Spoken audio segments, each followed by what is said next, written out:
Voilà. Bonsoir. 9.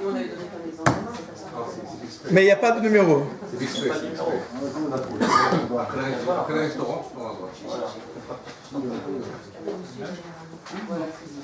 Vous êtes prêts? Voilà, donc on va essayer de répondre à quelques questions que je me suis toujours posées. Donc j'ai voulu rechercher, de partager avec vous au sujet de sorcellerie, de magie. Et nul doute que dans le sens simple, en tout cas, de texte de la Torah, du Talmud, du Zohar, il y a une multitude de sources, de références à la réalité de la sorcellerie, de la magie, des personnes qui peuvent le faire, commençant par l'interdit de la Torah de le pratiquer. Quand la Torah interdit de pratiquer la sorcellerie, c'est la première preuve que c'est une chose qui existe. A priori. Donc, il y a plusieurs questions se posent. On va essayer de répondre aujourd'hui à plusieurs questions. Premièrement, comment les sorciers, ils ont accédé à l'information? Comment ils savent ce qu'il faut faire pour changer le cours naturel des choses selon leur profit? Qui leur a appris ça?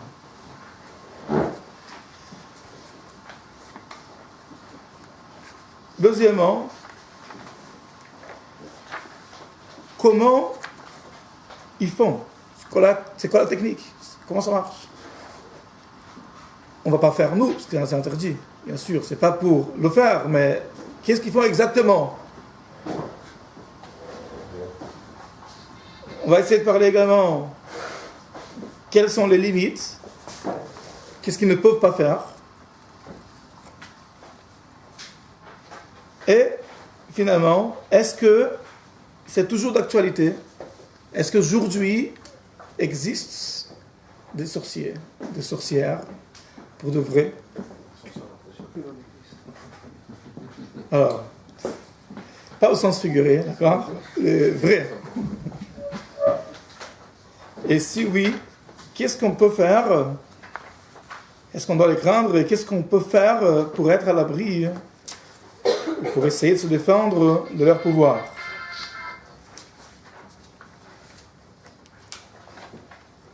On va essayer de commencer avec la première question.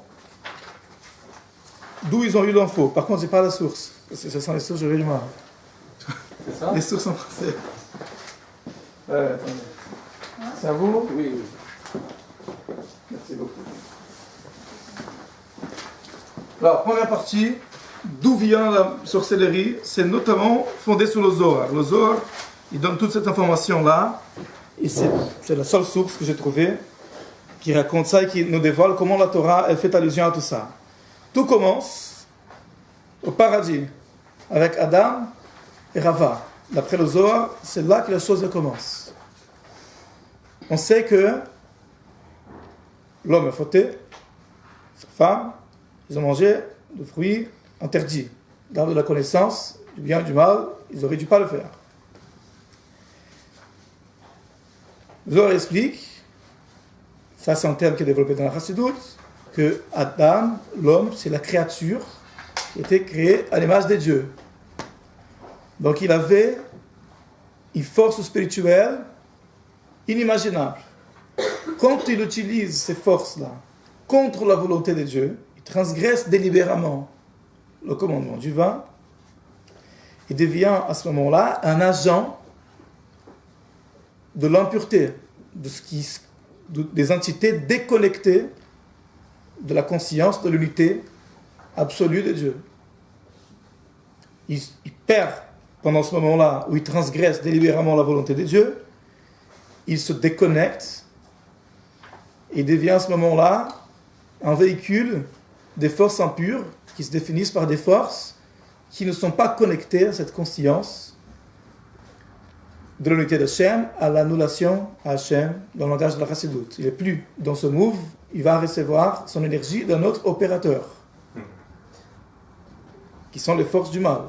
quand il fait ça, étant donné que c'est un personnage d'une stature spirituelle immense, c'est le seul homme créé à l'image de Dieu, il donne énormément de force au côté impur.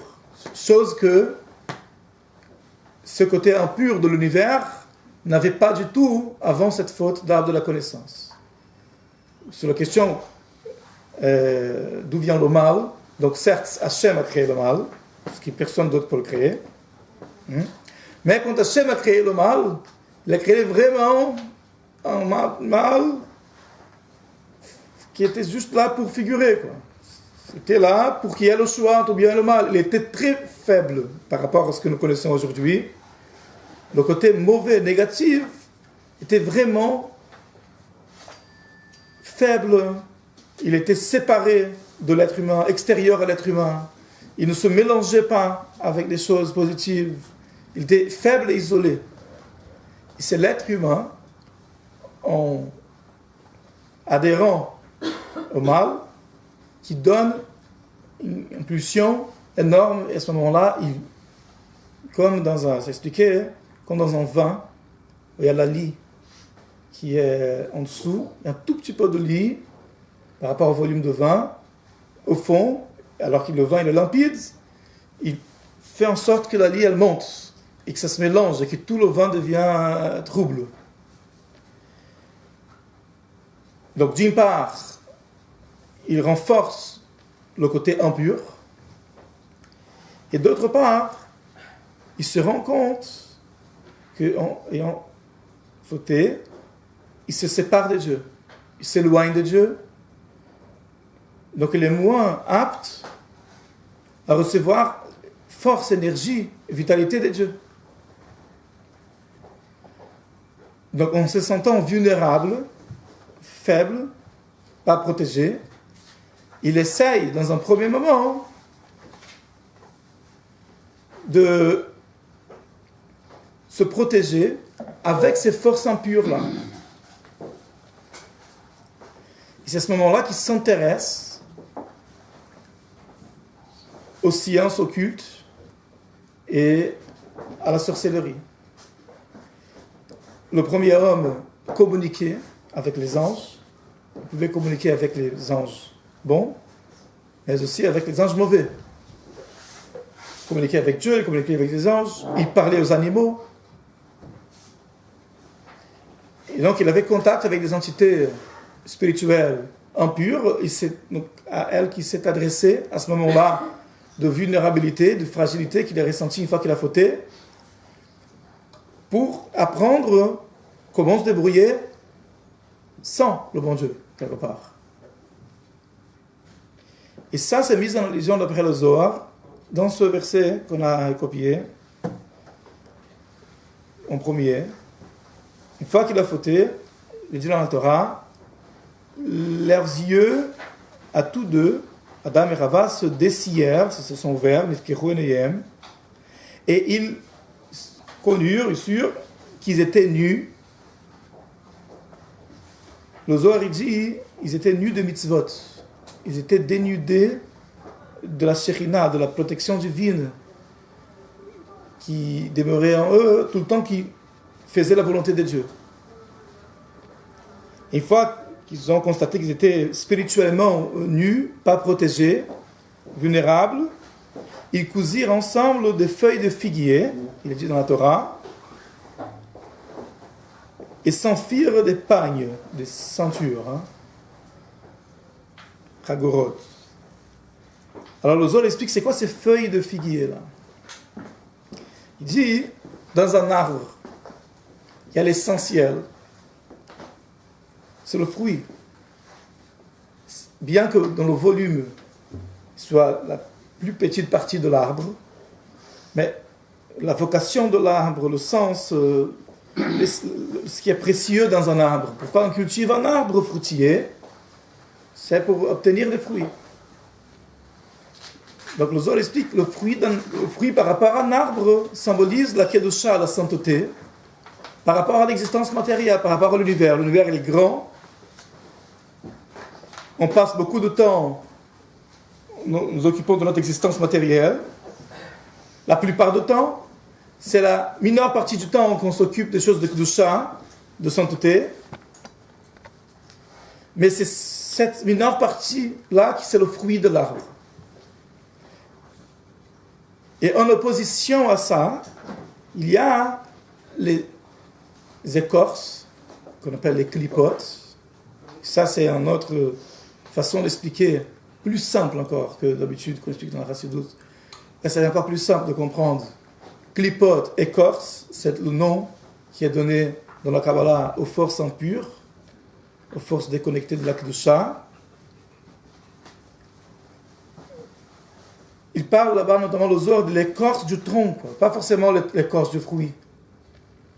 L'écorce du fruit, elle a quand même un rôle secondaire, accessoire important au fruit. Elle vient protéger le fruit. Le fruit sans l'écorce se salirait, s'abîmerait.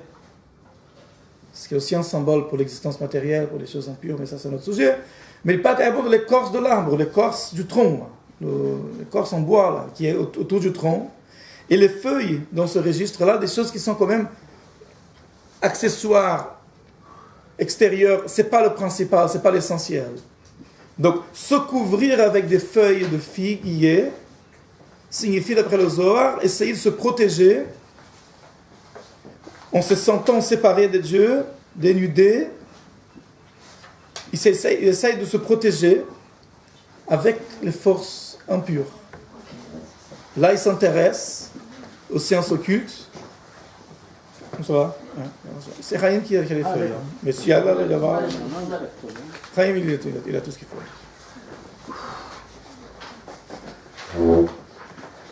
Et donc, ça, c'est la première référence d'après le Zohar, que j'ai trouvé dans la Torah, au tout début, qui parle de l'être humain, de s'intéressant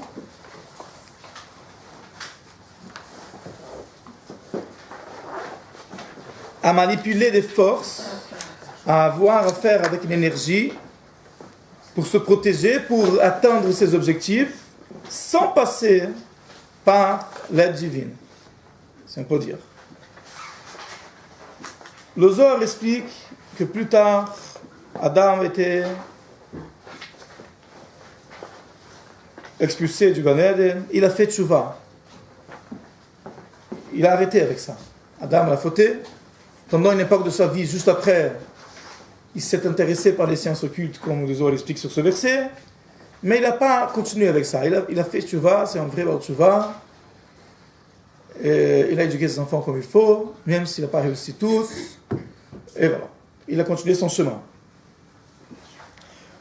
Plus tard, la Torah parle d'un homme appelé Shet, un des enfants d'Adam, qui lui a eu un fils appelé Enoch. Et Enoch, c'était un sacré numéro. Les sages parlent de Rosh et Enoch, la génération d'Enoch. C'est lui qui a commencé à influencer les gens autour de lui à se rebeller contre Hachem, à faire la l'avodah zara, l'idolâtrie. Rambam, quand il parle un peu de l'histoire de l'idolâtrie, comment l'idolâtrie est venue au monde, il dit bien, fondé sur les sources, que ça a commencé dans la génération d'Enoch.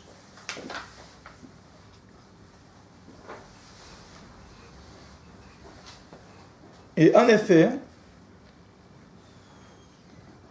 le Zohar dit que dans ce verset-là,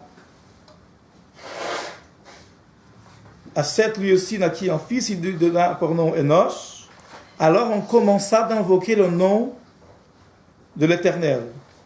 Ce mot commença, il est bizarre. C'est-à-dire on commença d'invoquer le nom de l'Éternel.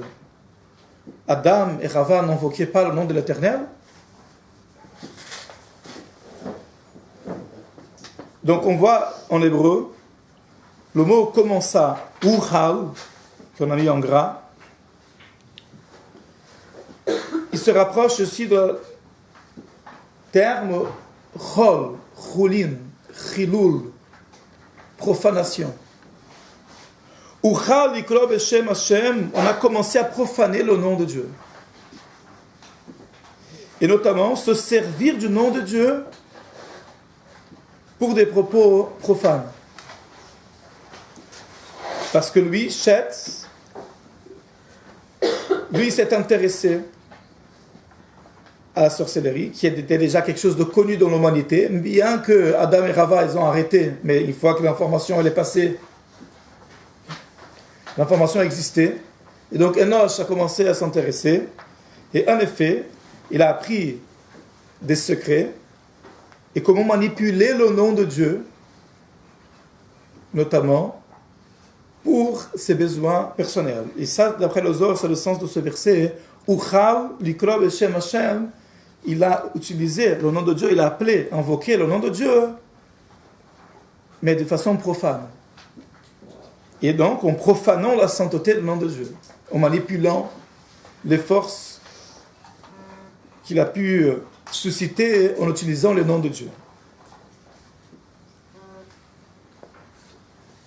Plus tard, et ça c'est vraiment là qu'on rentre dans le vif du sujet, parce que les deux premiers, il n'y a pas tellement de suite.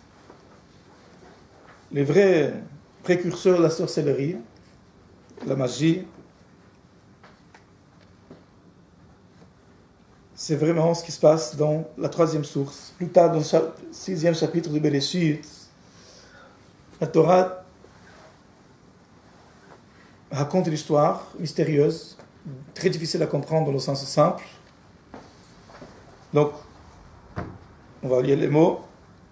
Les Néphilim, vous voyez que Zadok Khan, Allah Shalom, ne traduit pas Néphilim, il laisse Néphilim, parce que c'est un terme tellement... Non. S'il traduit, il ne sait pas.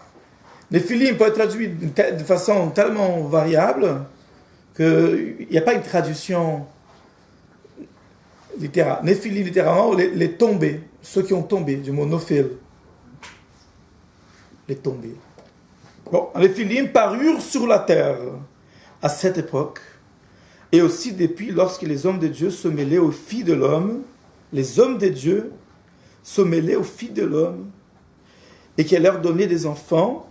Ces furent ces forts d'autrefois, Hem Agiborim Hashem Yolam, ces hommes de renom, Anshei Hashem. Mais on traduit, autant que faire se peut, ces hommes de renom. C'est quelle histoire.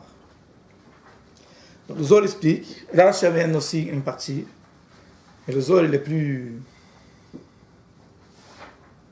en détail, plus précis, explique la chose suivante. Après la faute du premier homme, les anges sont venus voir le Créateur. Ils ont dit, mais on ne t'a pas dit qu'il fallait créer l'homme? Regarde ce que tu as fait. C'est connu qu'avant la création, les anges ont déconseillé fortement à Hachem de créer l'être humain. Qu'est-ce que tu vas te prendre la tête avec ces gens? Ils vont fauter, ils vont se rebeller contre toi, ils vont te faire la misère. Reste avec nous. Nous, on te suffit déjà. Mais Hachem n'était pas content. Il n'y a pas d'enjeu avec les anges. Ils ne peuvent jamais le désobéir. Donc, le fait qu'ils l'obéissent aussi, ça ne procure rien. Bon, nous aussi, on ne peut pas dire qu'il nous procure quelque chose, mais il avait envie d'un être qui pouvait le désobéir. Il avait très envie de ça. Pas qu'il le désobéisse, mais qu'en pouvant le désobéir, il l'obéisse. Et ça, il a cherché à ça. Et il n'a pas écouté le conseil des anges, et il a créé l'homme. Bon, les anges, ils ont vu ça, on va en attendre au tournant. Quand, plus tard, Adam et Rava, ils ont mangé le fruit de l'arbre de la connaissance, les anges sont venus voir Hachem, ils disent, on t'a pas dit? Quand tu n'écoutes pas, qu'est-ce que tu as fait? Regarde. Et après l'abolition de Rava, il y avait pas mal de fautes. Comme on peut constater, sa faute dans le monde, n'est-ce pas? Bon. Malheureusement. Arrête avec ça. Efface l'humanité. Reste avec nous. Nous, on te suffit déjà. Pourquoi tu as besoin des êtres humains? Et Hachem leur a répondu, écoutez, c'est très facile d'être un ange et de casser du sucre sur des gens, des neshamot, créés à mon image, qui sont investis dans un corps matériel, misérable, et confrontés au mauvais penchant que j'ai créé, et moi je connais sa force. Vous ne savez pas c'est quoi le mauvais penchant. Donc taisez-vous, comme Donald Trump dit, taisez-vous, vous n'avez pas le droit de parler. Vous n'avez rien, vous. Si vous étiez confronté à cette situation, vous aurez fait pareil, peut-être pire qu'eux. Parce que les anges sont inférieurs aux Neshamot, dans le fond. Les anges sont des créatures, des dieux, tandis que les Neshamot, on appelle ça dans la Chassidut, dans la Kabbalah, ce sont des étincelles du Créateur devenues des créatures. C'est pas pareil. Dans leur essence est la même que celle du Créateur. Elles prennent la forme d'une créature, elles deviennent d'une existence séparée, Neshama, mais leur essence reste divine. Elles sont investies dans un corps. Donc elles sont plus fortes, dans le fond, que les anges. Donc Hachem a dit aux anges, si vous étiez confrontés au mauvais penchant, serait beaucoup pire. Donc vous avez intérêt, d'accord, à rester tranquille. Mais les anges, ils n'ont pas accepté cet argument. Et ils ont dit non, il a fauté, donc il n'est plus un réceptacle à l'énergie divine. Dans le langage du Zohar, il a bloqué les canaux de Séphirot, il ne peut pas recevoir des Séphirot, il a tous bouché la plomberie entière de l'enchaînement des mondes. Toute la tuyauterie, elle est bloquée avec ses fautes, il ne peut plus rien faire. Hachem a dit, il faut les pardonner, parce qu'ils sont confrontés avec un Yetzer Hara qui est très fort, avec un mauvais penchant qui est très fort. Ils n'ont pas accepté. Donc Hachem a dit, écoutez, il n'y a pas de problème. Il les a fait tomber dans le monde. D'accord? Le Zohar dit leur nom. On a l'habitude de ne pas prononcer les noms des anges, surtout ceux-là. Donc, ça s'appelle A-Z-A. D'accord? Il ne faut pas prononcer, s'il vous plaît. En tout cas, pas ici, on va prononcer ailleurs. Et le deuxième, pareil, A-Z-A-E-L. D'accord? C'est les deux anges, ça s'appelait comme ça. Et Hachem les a balancés dans le monde. Allez, vas-y, on va voir maintenant. Et ça, c'est les Néphilim du Zohar, les créatures qui ont tombé. Ils ont tombé de leur niveau angélical, ça. Et ils ont descendu dans un corps matériel. Donc confrontés avec tous les vices de la chair matérielle. Or, ils n'ont pas la puissance spirituelle d'une neshama, d'une âme. Résultat, figurez-vous, ils ont vu passer de belles filles devant eux. Simplement, pas compliqué. Hein? Ils ont vu passer de jolies filles devant eux. Et ils ne se sont pas retenus de les violer, de les commettre d'adultère. Ils ont fait n'importe quoi. Ils se sont livrés à la débauche. Et ils ont eu des enfants avec ces filles. Donc Hachem, en voyant ça, il dit, bon, déjà, j'ai fait une belle plaidoirie à mes enfants, parce que voilà les anges, quand ils ont descendu, qu'est-ce qu'ils ont fait? Donc ils ne peuvent plus rien dire. Maintenant, ces gars-là, il faut que je les dégage. Sinon, ils vont détruire le monde. Mais il ne les a pas tués. Il n'a pas voulu les tuer. Il n'a pas voulu les détruire. Il a voulu les laisser vivants. Raison,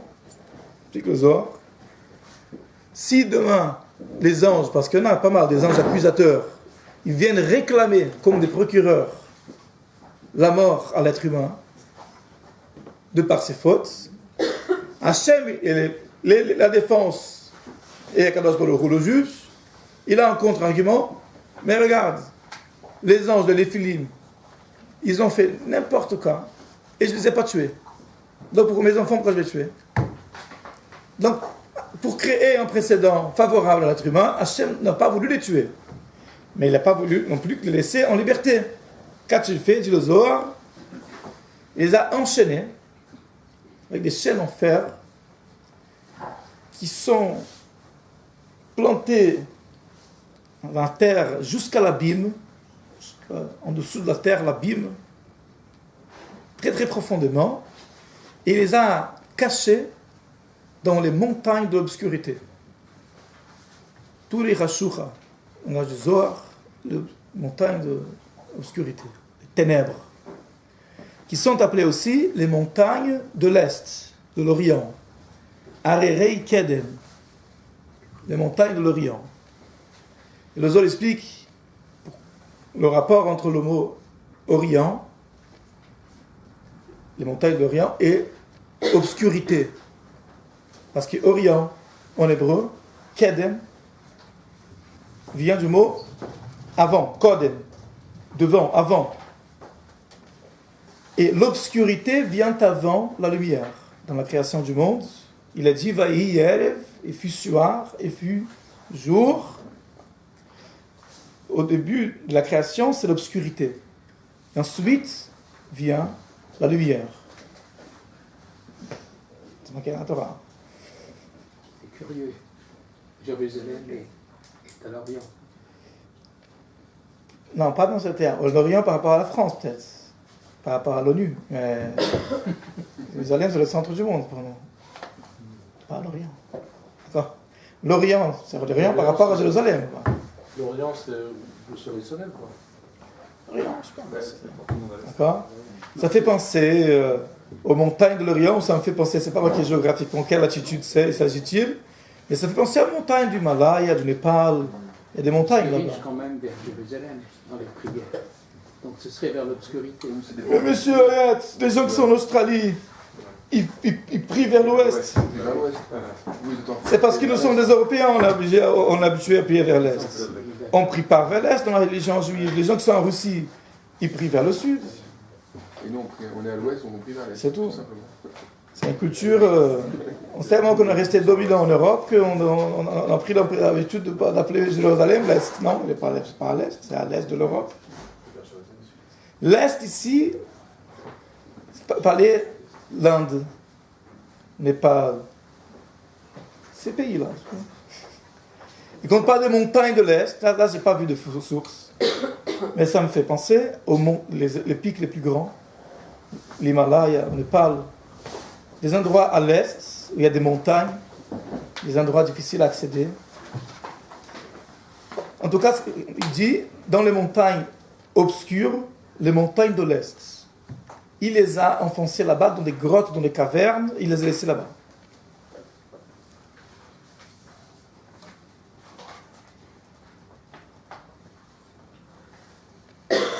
C'est à eux que le verset fait référence, et quand il dit, à la fin de la troisième source, Anshei Hashem, les hommes de renom, en français, de nouveau on parle de nom.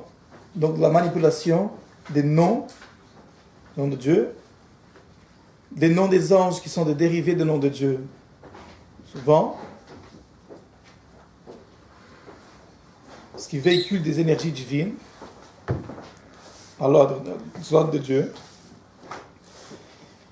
C'est à ces anges-là qui fait référence la Torah d'après le Zohar. Et c'est eux qui sont à l'origine de l'enseignement des sciences occultes pour l'humanité. Tout la sorcellerie, la magie noire, tous ces trucs, ça remonte à des gens qui communiquent avec ces deux créatures qui sont toujours là-bas, dans ces Arerei Kedem, les montagnes de l'Orient, les montagnes obscures. Une fois que la personne... Donc c'est là la source. Parce que ce sont des anges. Ils connaissent des secrets. Ils savent des choses. Le fonctionnement de l'univers. On a parlé dans le premier cours, le sujet de la sorcellerie, c'est pirater le fonctionnement de l'univers. Il faut bien connaître déjà le fonctionnement. Donc ces anges détiennent cette connaissance. Ils savent les noms des anges. Ils savent le fonctionnement, et ils expliquent aussi comment faire pour intervenir, pour percer ce système et le changer, parce qu'une personne qui naît dans ce monde, comment va savoir? Mais les anges connaissent, et ils ont carrément appris d'Akadosh Baruch Hu. Les anges sont en communication avec Akadosh Baruch Hu, ils ont entendu d'Akadosh Baruch Hu des enseignements, puisque ça fait partie quand même de la connaissance de l'univers qu'Hachem a créé. Ils sont isolés. Donc, ils connaissent, ils ont cette connaissance. Ils sont quelque part cachés. Mais il y a certains qui ont su arriver à cet endroit et apprendre leur enseignement. Ils ont enseigné à des personnes qui sont arrivées jusqu'à eux. Ils ont enseigné et ces gens sont sortis de là-bas avec l'information. Une fois qu'ils sont sortis avec l'information, c'est leur choix de la transmettre. Et c'est de là la source de la connaissance des sciences occultes. Après le Zohar. Ces anges-là, on est d'accord, ce n'est pas des enfants de cœur. C'est des créatures néfastes, tissimes. D'ailleurs, leur nom vient du mot Azout Panim, veut dire l'effronterie. Ils sont effrontés devant Hachem. Déjà, depuis le début, ils venaient quelque part défier l'idée d'Hachem de créer l'être humain. Quand Hachem leur a dit, écoutez, vous avez intérêt à rester tranquille parce que vous n'êtes pas capable de vaincre l'Yetzer Hara, ils ont dit non, c'est pas vrai. Et en descendant sur terre, là, ils sont devenus des vrais voyous. Ils ont fait beaucoup de mal. Ce pas des gens qu'on a envie de rencontrer, n'est-ce pas? Mais il y en a qui cherchent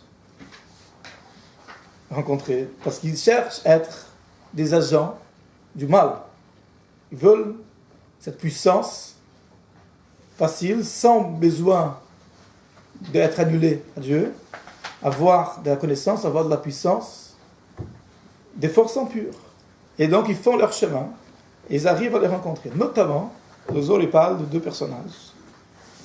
Lavan, notre ancêtre, père de Rivka, et donc beau-père de Yaakov, qui est un grand sorcier, qui essayait de faire du mal à Yaakov, bien qu'Hachem ne l'a pas laissé. Son fils, Lavan, Béor, et son fils, Bilam. Le fils à Béor s'appelait Bilam, le sorcier, qui a été embauché par Balak pour maudire, faire du mal au peuple juif, par le chant de la Torah, par le chant de Balak. Bilam est connu comme le champion du monde de la magie noire, la sorcellerie et ses forces néfastes. Donc le Zohar raconte en effet que donc il a fait ce chemin, il est parti là-bas jusqu'à pouvoir recevoir cet enseignement.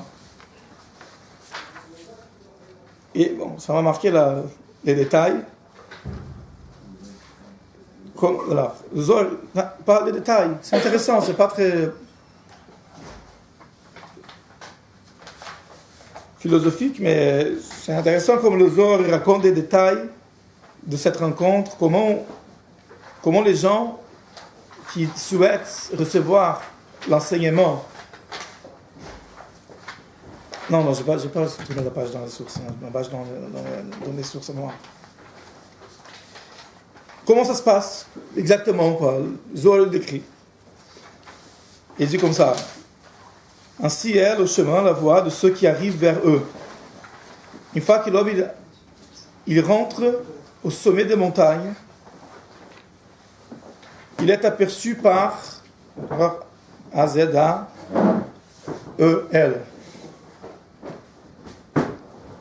qui immédiatement appelle son ami, qui s'appelle après le Zohar A-Z-A. Ça fait un grand bruit et se réunissent autour d'eux des grands serpents qui brûlent et qui les entourent. Ils envoient une petite bête devant cet homme qui cherche à recevoir la connaissance. Et nous avons appris, dit le Zohar, cette bête c'est comme un chat dont la tête est comme un serpent. Elle a deux queues. Elle a des petites pattes, des pieds de main petits. Lorsque un homme il la voit, il est un peu préparé, parce que les autres qui sont venus avant, ils ont expliqué comment faire. Il couvre son visage et il amène de l'encens qui a été produit déjà avant, il s'est préparé, en ayant brûlé un coq blanc, et il jette cet encens devant cet animal, et elle va l'accompagner. Il va être guidé par cet animal jusqu'à l'endroit, jusqu'à ce qu'il arrive au sommet des chênes, parce que ces deux anges sont enchaînés, il est dit.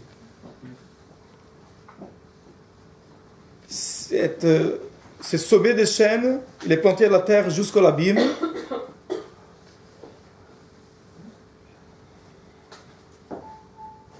Quand il arrive à la tête de la chaîne, il frappe 3 fois, et à ce moment-là, on l'appelle. Il se prosterne, il se courbe, il se prosterne sur ses genoux, et il marche, les yeux fermés, jusqu'à ce qu'il arrive devant eux, devant ces deux anges. À ce moment-là, il s'assoit devant eux, et tous ces serpents, il l'entoure de tous les côtés, il ouvre ses yeux, il les voit, il tremble, il tombe sur sa face et se prosterne devant eux. Ensuite, on lui apprend de la sorcellerie, de la magie, et il reste là-bas, le cours, la formation, elle prend 50 jours. J'ai jamais été, je ne vais pas non plus, mais c'est ce qu'on a dans le Zohar. Il reste assis devant eux 50 jours, et quand arrive le moment qu'il repart, cet petit animal et tous ces serpents le devancent pour lui montrer le chemin jusqu'à ce qu'il sort des montagnes au milieu de cette obscurité intense. C'est intéressant comme discussion. Et de là, donc, les personnes qui sont intéressées, donc c'est les patrons, quoi. C'est vraiment ceux qui sont à la source de l'information. Après, ils apprennent aux autres, etc. Pour cela, le Zohar dit, l'expression de Bilam, quand il se présente, Parashat Bilam, on dit Neum Bilam beno Beor, Neum Hagevel Shtum Ha'ain, parole de Bilam, fils de Beor, parole de l'homme au clairvoyant, les regards, de celui qui entend les paroles de Dieu. Shomeya Imrei Kel. Le Zohar dit il entend les paroles de Dieu. Neum Shomeya Imrei Kel. C'est pas dit Neum Shomeya Dvar Hashem. Ce n'est pas dit la parole de celui qui entend la parole de Dieu. Les prophètes, ils disent Dvar Hashem. Ils ont entendu la parole de Dieu. Parce qu'ils communiquent avec Dieu. Mais Bilam, il se vante d'être celui qui entend Imrei Kel, les dires de Dieu, ce qu'a dit Dieu, mais pas directement. Il les entend par l'intermédiaire de ces deux anges. Ça dit le Zohar. Il n'a pas entendu de Dieu lui-même, mais il a parlé de ceux qui ont entendu de Dieu. Et, d'après cela, on peut comprendre cette explication du Zohar, pourquoi Bilam dit il me fait venir d'Aram, Balak, roi de Moab, il m'appelle des monts de l'Orient, mais Arei Kedem, ces monts rapport au monde d'Orient. Bilam est quelqu'un qui habitait le Moyen-Orient, ce qu'on appelle la Jordanie. Aujourd'hui, il y a des fouilles archéologiques qui ont trouvé des références à Bilam. Cherchez sur Internet, vous allez voir. Et en Jordanie, actuelle, le pays inventé de la Jordanie, qui n'a jamais existé, qui a été inventé il y a 50 ans. Pas grave. Et donc, dans cet endroit-là, Bilam a évolué. Moab s'est trouvé par là-bas, Midian, Moab, tous ces... Pourquoi il dit, il m'a fait venir des montagnes de l'Orient? Parce que c'est là-bas qu'il a récupéré sa sagesse. Et en effet, il est dit dans le Zohar, il n'y a pas de sorcier comme Bilam. Bilam, c'était le champion du monde en sorcellerie. Et c'est lui qui était donc l'élève avec disciple excellent de ces deux anges. Et on retrouve en effet d'autres références à la Torah, à cette terre de l'Orient, comme étant l'endroit de la sorcellerie. Donc ça, notamment dans le verset qui parle d'Abraham Avinu, une fois que Yitzhak, son fils, il se marie, il est sur le point d'engendrer Yaakov. Il a donc le peuple d'Israël, Yaakov, qui est appelé Israël, il va naître proprement dit. Avant la naissance de Yaakov, Abraham encourage ses autres enfants qu'il a eu avec des concubines, les sages disent que c'est Agar, à partir loin de là pour ne pas perturber l'évolution spirituelle d'Yitzhak, et d'autres pour leur propre bien. Étant donné que quand on est à côté d'un tzaddik, nos actions sont comparées à ce tzaddik. Donc chaque faute, elle peut peser davantage. Parce que le côté de l'accusation là-haut, il va dire, regarde, il est à côté de tzaddik, il ne l'apprend même pas. Pas possible. Donc ça fait un élément aggravant. Et puisqu'Abraham savait que ses autres enfants n'étaient pas non plus des sommités spirituelles, il dit, écoutez, il vaut mieux que vous partez. Parce que si vous restez à côté d'Israël, c'est pire pour lui et pour vous. Et la Torah raconte, quant au fils des concubines, cet épisode-là, qu'avait eu Abraham, il leur fit des présents. Et tandis qu'il vivait encore, il les relégua loin d'Israël, son fils, vers l'Orient, dans le pays de Kédem. Donc ces présents-là,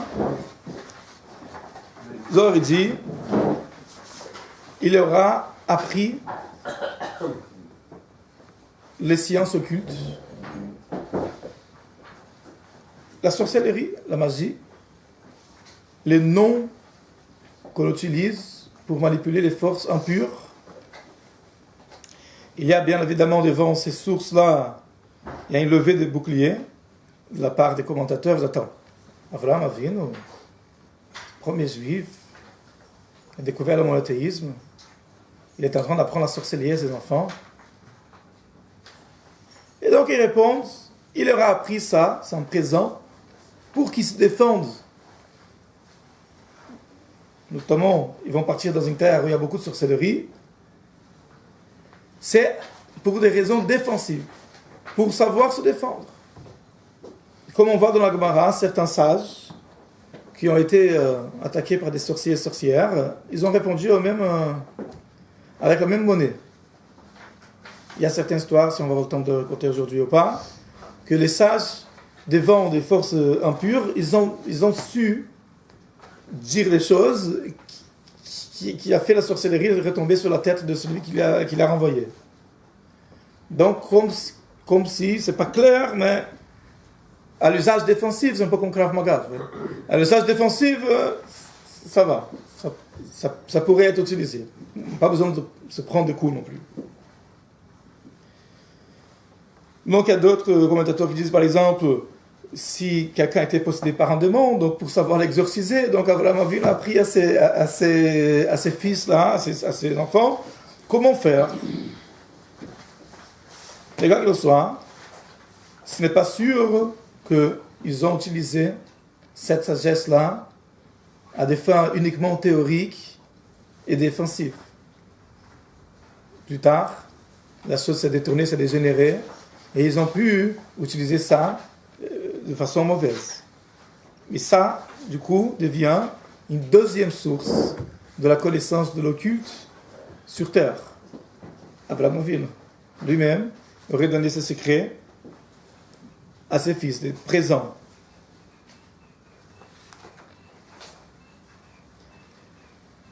Et en effet, on retrouve dans le livre de Rois que l'Orient devient dans la Torah une image d'un endroit où la sorcellerie, les sciences occultes est très développée.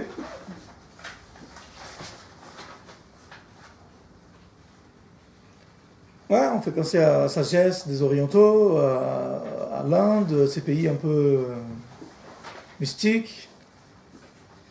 Et on retrouve ça dans le verset, la sagesse de Salomon était plus grande que celle de tous les orientaux. Donc on parle quand même qu'à l'Orient, il y a une certaine sagesse spirituelle, mystique, qui était pourtant surmontée par Salomon.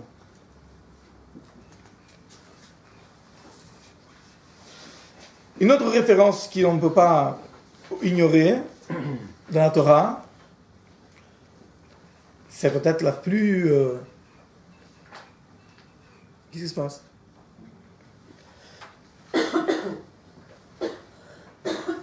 Peut-être la plus explicite de l'usage de la sorcellerie dans tout le judaïsme, parce qu'on trouve des choses dans le Zohar, bon d'accord, dans la Gemara, mais dans la Torah proprement dite, pour moi, la source la plus claire, c'est celle-ci.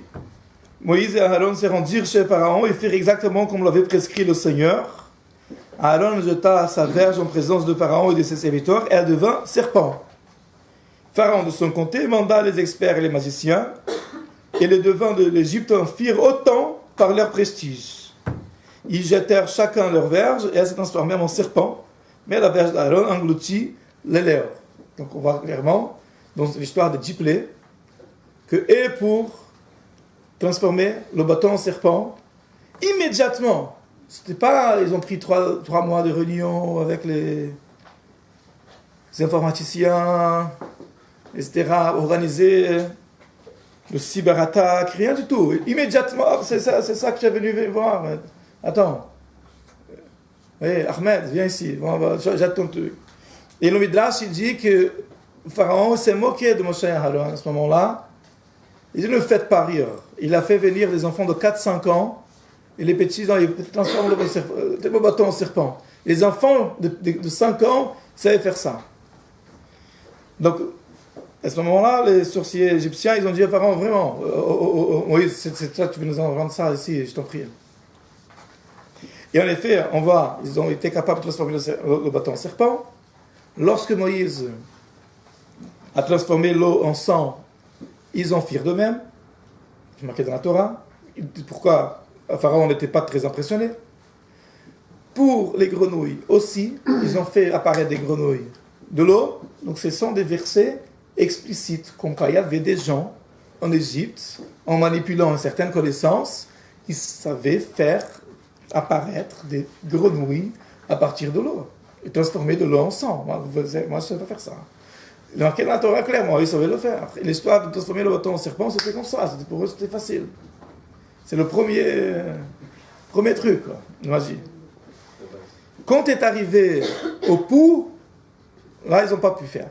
On va essayer d'expliquer pourquoi après. Mais il y a quelque chose qui les a bloqués. Ils n'ont pas pu imiter. Ils ont dit, ça, c'est le doigt de Dieu. Quand ils n'ont pas pu reproduire, ils ont dit à Pharaon, opa, ça commence à chauffer. Ça, c'est le doigt de Dieu. Attention. Mais le Pharaon n'a pas écouté. Il a fallu encore 7 plaies.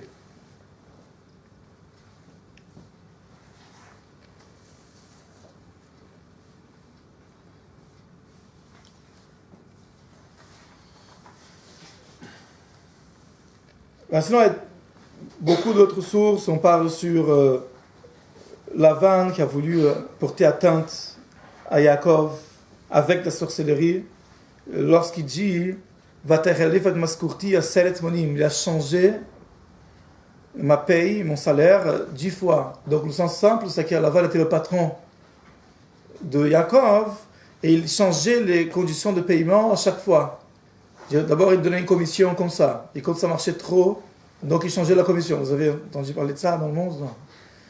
Il prend un gars, il paye la commission. Quand ça marche trop bien, il change les conditions de paiement. Donc ça marchait trop bien aussi pour Yaakov. Il a rechangé.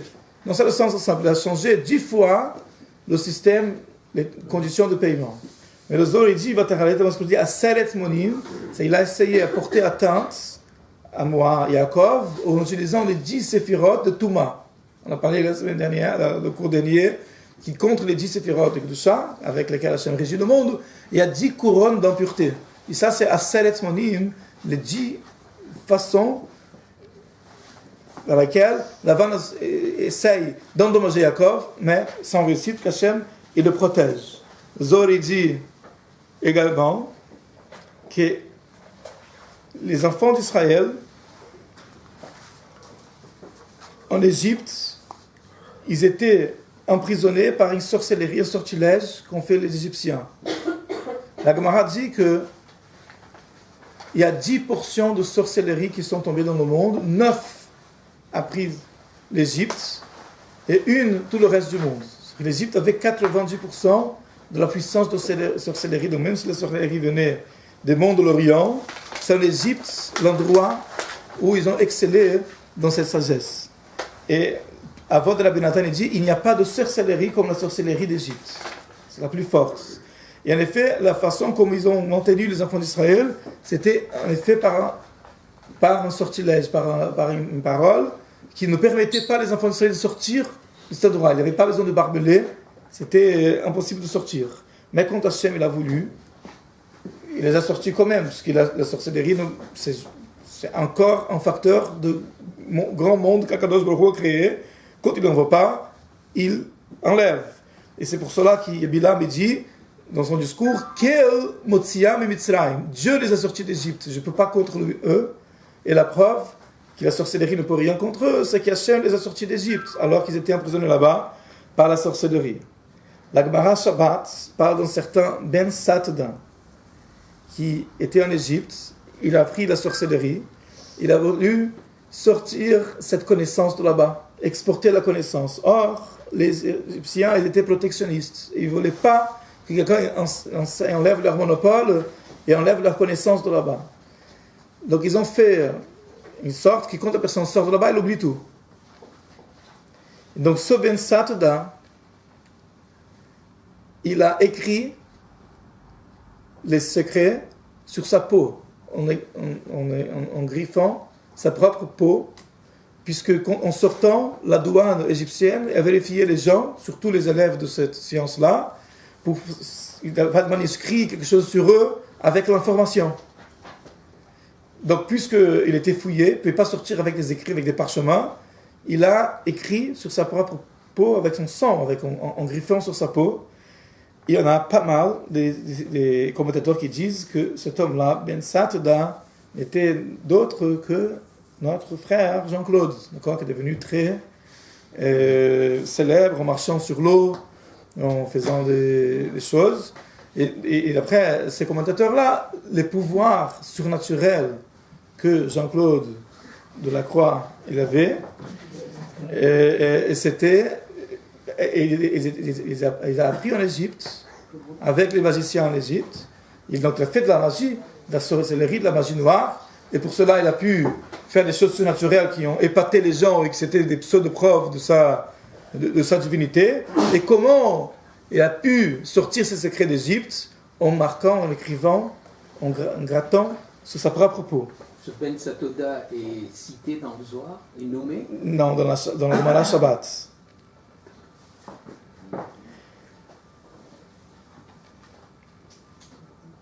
D'accord? Autre référence dans la Torah, d'après le Zohar, c'est les filles de Midian. Quand Bilam n'a pas réussi à maudire le peuple juif, il a donné un conseil à Balak, comment détruire le peuple juif. Je vais te donner un conseil, ça ne manquera pas, ça ne ratera pas pour détruire le peuple d'Israël. Il faut que les filles de Midian viennent séduire les garçons juifs. Alors là, leur Dieu déteste ça et il va les araser. Et ça n'a pas manqué. En effet, elles sont venues, ils ont séduit, ils ont fait prosterner à leurs idoles et il y a une grande épidémie, 24 000 morts, comme c'est marqué dans la Torah. Et sur le verset qui apparaît ici en dernier, ne sont-ce pas elles qui, par la parole de Bilam, ont porté les enfants d'Israël à trahir l'Éternel pour Baal Péor, de sorte que la mort a sévi dans la communauté de l'Éternel? Le Zohar dit, les filles, elles ont utilisé la parole de Bilam, ça veut dire des sortilèges, les choses que Bilam leur a appris à réciter pour ensorceler, littéralement, les garçons juifs.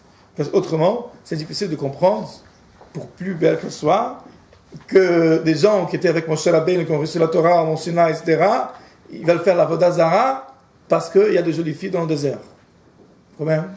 Bizarre. Le Zohar dit, en effet, c'était pas que leur beauté, il y avait de la sorcellerie. Et ça, la Torah fait allusion, quand elle dit, par la parole de Bilam.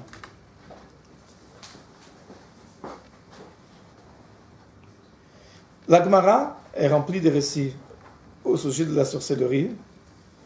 Il y a dans le traité de Psarim, dans la feuille 110, une espèce de sympathie, une espèce de formule qu'un Amora, un sage de la Gemara appelé Ameimar, il enseigne pour un homme, une femme, quelqu'un qui croise une sorcière.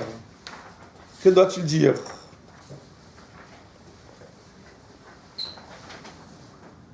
Ameimar a dit: j'ai appris de la patronne des sorcières. Amrali les chitinu de Nashim Kaspaniot. J'ai eu un rendez-vous avec la patronne de toutes les sorcières. Et elle m'a enseigné que celui qui croise une sorcière, il doit dire comme ça: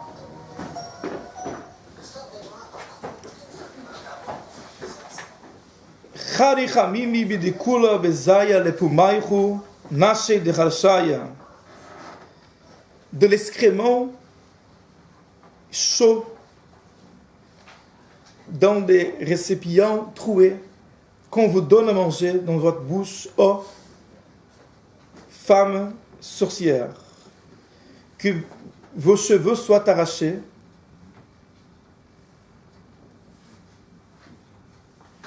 que vos billettes de pain elles s'envolent, que vos épices elles s'éparpillent, que le vent il souffle dans le safran frais qui vous tenez dans vos mains. Et le Talmud raconte plusieurs histoires à ce sujet. Dans le traité de Sota, on parle d'un certain de Yochani Bat Retivi, qui était une sorcière, et que quand une femme était enceinte, elle faisait une sorcellerie pour empêcher la femme d'accoucher, pour qu'elle n'arrive pas à accoucher. Et quand elle était en difficulté, elle s'approchait de cette dame-là, parce qu'elle faisait la pieuse. Elle dit: tu veux que je prie pour toi? Je peux faire une prière pour toi. Donc elle dit: oui, d'accord. Donc elle rentrait chez elle, elle défaisait la sorcellerie, et l'enfant est naissait, et on disait c'est grande sadeket. Parce que sa prière marche toujours pour les femmes qui ont du mal à accoucher. Et ainsi de suite, elle s'est faite une réputation de grande sainte. Jusqu'à ce qu'un jour, elle a laissé quelqu'un garder la maison. Elle est sortie pour voir une femme qui était sur le point d'accoucher. Et elle a laissé quelqu'un pour garder la maison. Et cette personne-là, c'était un enfant, c'était un jeune. Il entend un bruit dans un armoire quelque part. Il entend un bruit, quelque chose qui secoue.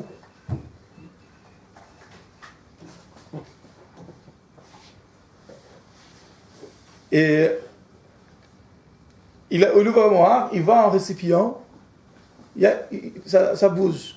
Il l'ouvre, et donc la sorcellerie, il avait vu une espèce de démon à l'intérieur qui était emprisonné. Il ouvre, la sorcellerie elle sort, et la femme en question elle accouche à ce moment-là. Et de là, elle était dévoilée, cette Yochani Badretiv qui était une sorcière. Une histoire sur Zeiri. Zeiri était un Amora. La Gemara raconte dans le traité de Sanhedrin, dans la feuille 67, c'est un morceau qui parle de sorcellerie. Zeiri est arrivé en Alexandrie, en Égypte.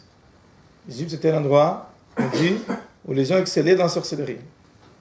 Il a acheté un âne.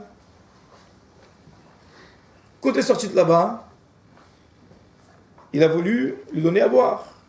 Au moment où l'âne a touché l'eau, il est devenu un morceau de bois.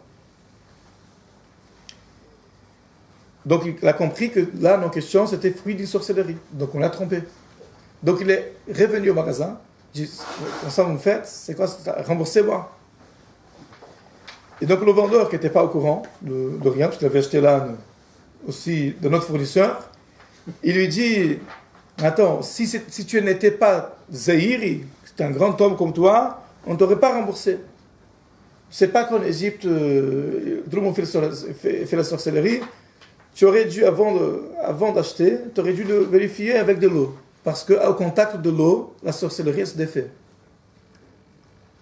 Pour des raisons qu'on va essayer d'expliquer plus tard. Ça, c'est une des choses qui coupe la sorcellerie, l'eau, notamment l'eau courante, Maim Chaim. Parce que la Torah parle de processus de purification, elle parle d'eau courante, de nature, eau vive, on fait ça. Maim Chaim, l'eau vive, elle coupe la sorcellerie.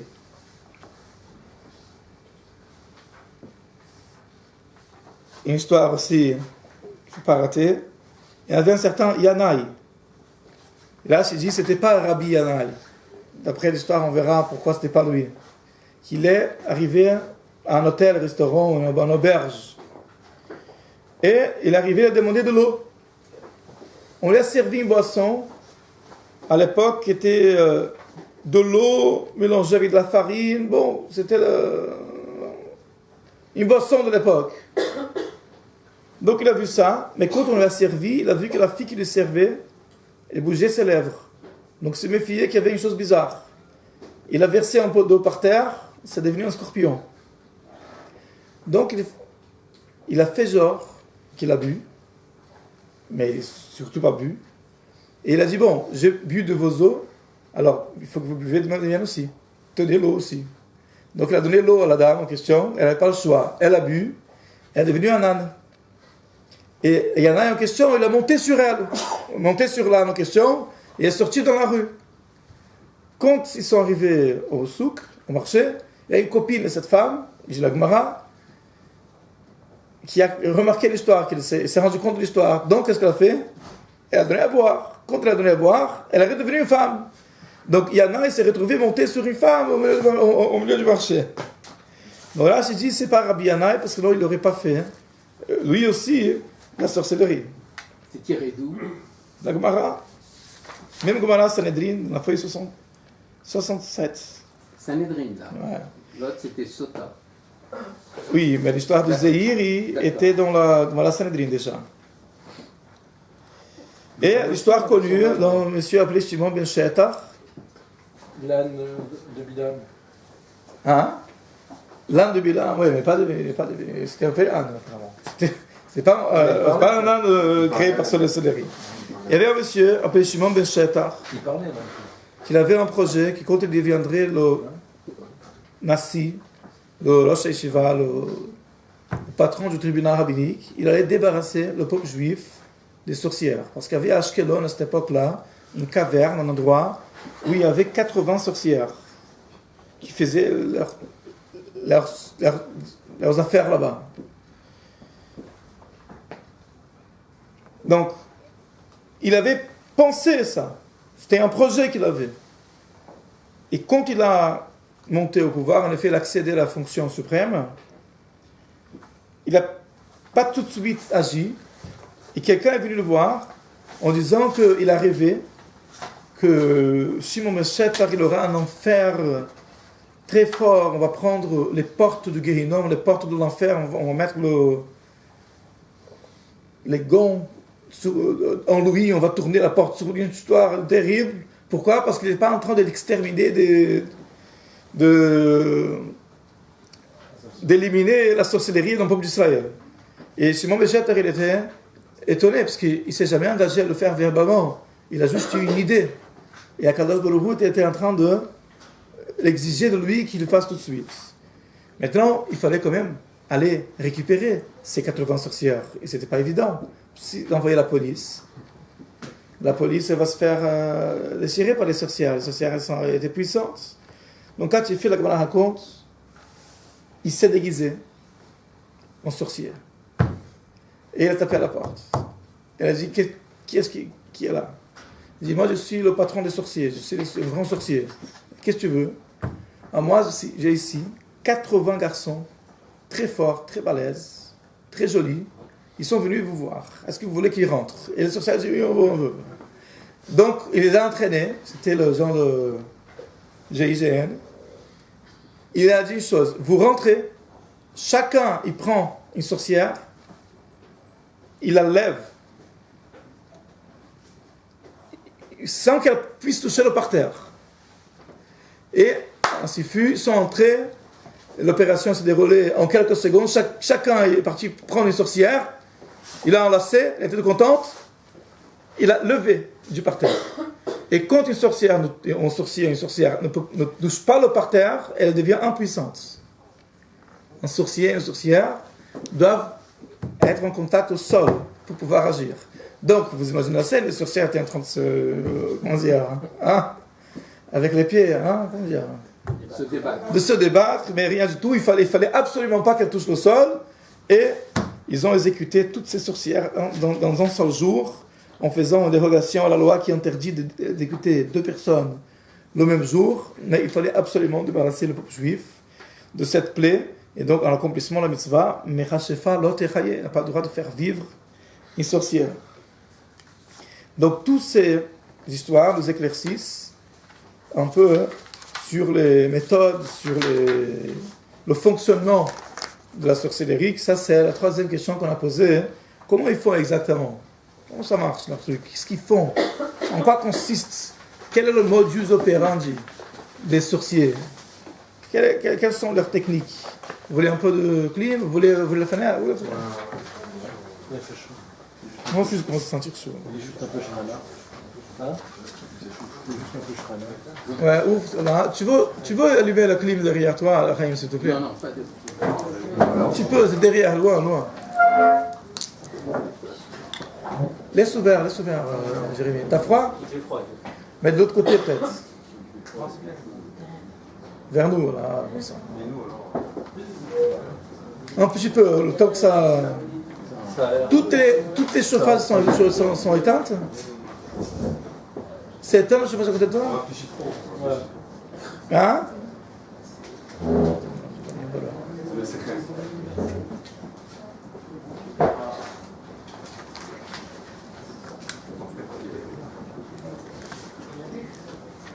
Alors, comment ça marche? Pour faire de la sorcellerie, bien sûr, donc on n'a pas le droit de faire. Mais, juste pour la connaissance. Premièrement,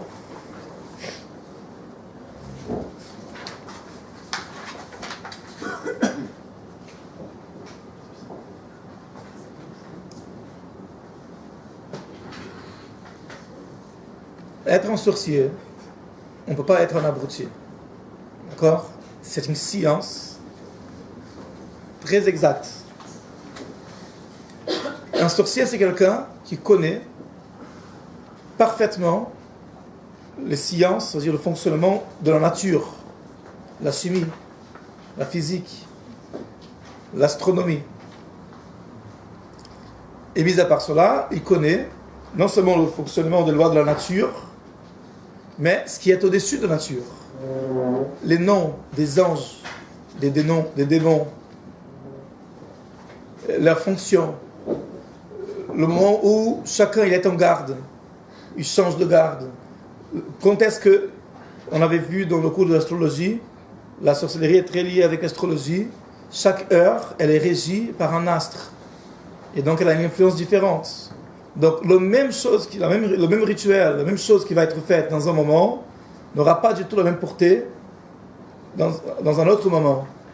Et il y a un usage, par exemple, de ne pas faire kiddush dans la 7e heure de la journée du vendredi. D'accord? Donc ici à Paris, c'est entre 18h50 et 19h50 en heure d'hiver. En heure d'hiver. 18h50 et 19h50. L'usage de ne pas faire kiddush, parce qu'à ce moment-là, c'est la régie de Mars. Mars est en train de régir le monde, et le vin du kiddush, le vin, il a une connotation qui peut être la joie. C'est pour ça, dans les mariages, dans le kiddush, dans les fêtes, on fait le vin. Mais le vin peut avoir une connotation aussi de sang, de violence, de rigueur, comme le sang qu'on jette dans les 10 plaies au moment du Seder Pessah. Et ce vin-là, on le jette, et on ne veut pas de lui. C'est négatif, c'est mauvais. Donc, pour éviter cet aspect du vin, on ne fait pas kiddush pendant cet horaire-là. C'est juste un exemple. Quel horaire, excuse-moi? 18h50, 19h50. En hiver. C'est marqué 18h50 et 19h50. Oui, mais c'est selon les saisons. En hiver. De 18h50 à 19h50, En hiver. en l'heure d'hiver, et si c'est l'heure d'été, il faut rajouter une heure. C'est où le cloche? De 18h50 jusqu'à pendant une heure entière. Donc pendant 6 mois, 6h50. Une heure après le début. 18h50 devrait, après si on rajoute, on rajoute. C'est Hidalgo, il va mettre 3 heures de plus parce qu'il pour l'écologie, il faut rajouter aussi. C'est 18h50 heure de France. Non, oui, mais c'est-à-dire à n'importe quelle période de l'année, une heure après le Shabbat, après le...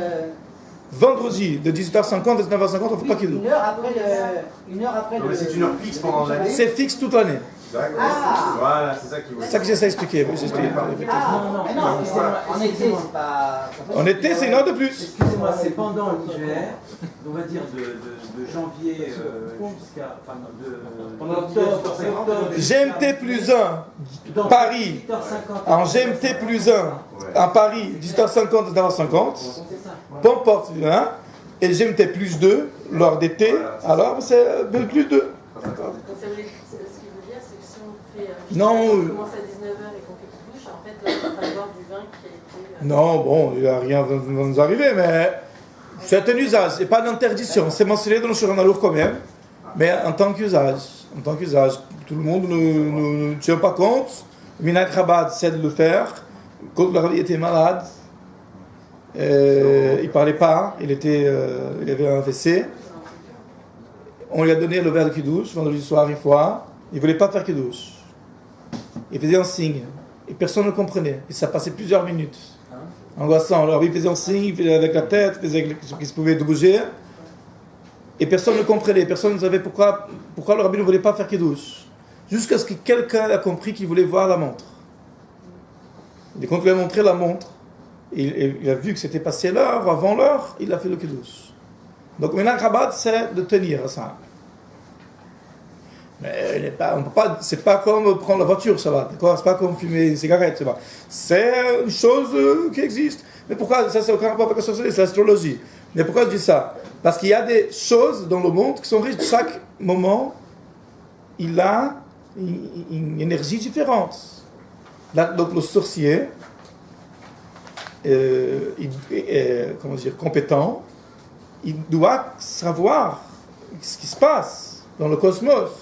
Donc c'est d'abord un scientifique, un biologue, un chimiste, physicien, il connaît bien la matière des choses, la composition des choses.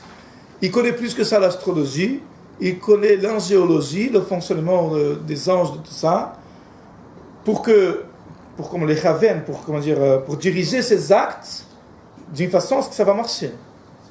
Ça, c'est la première chose.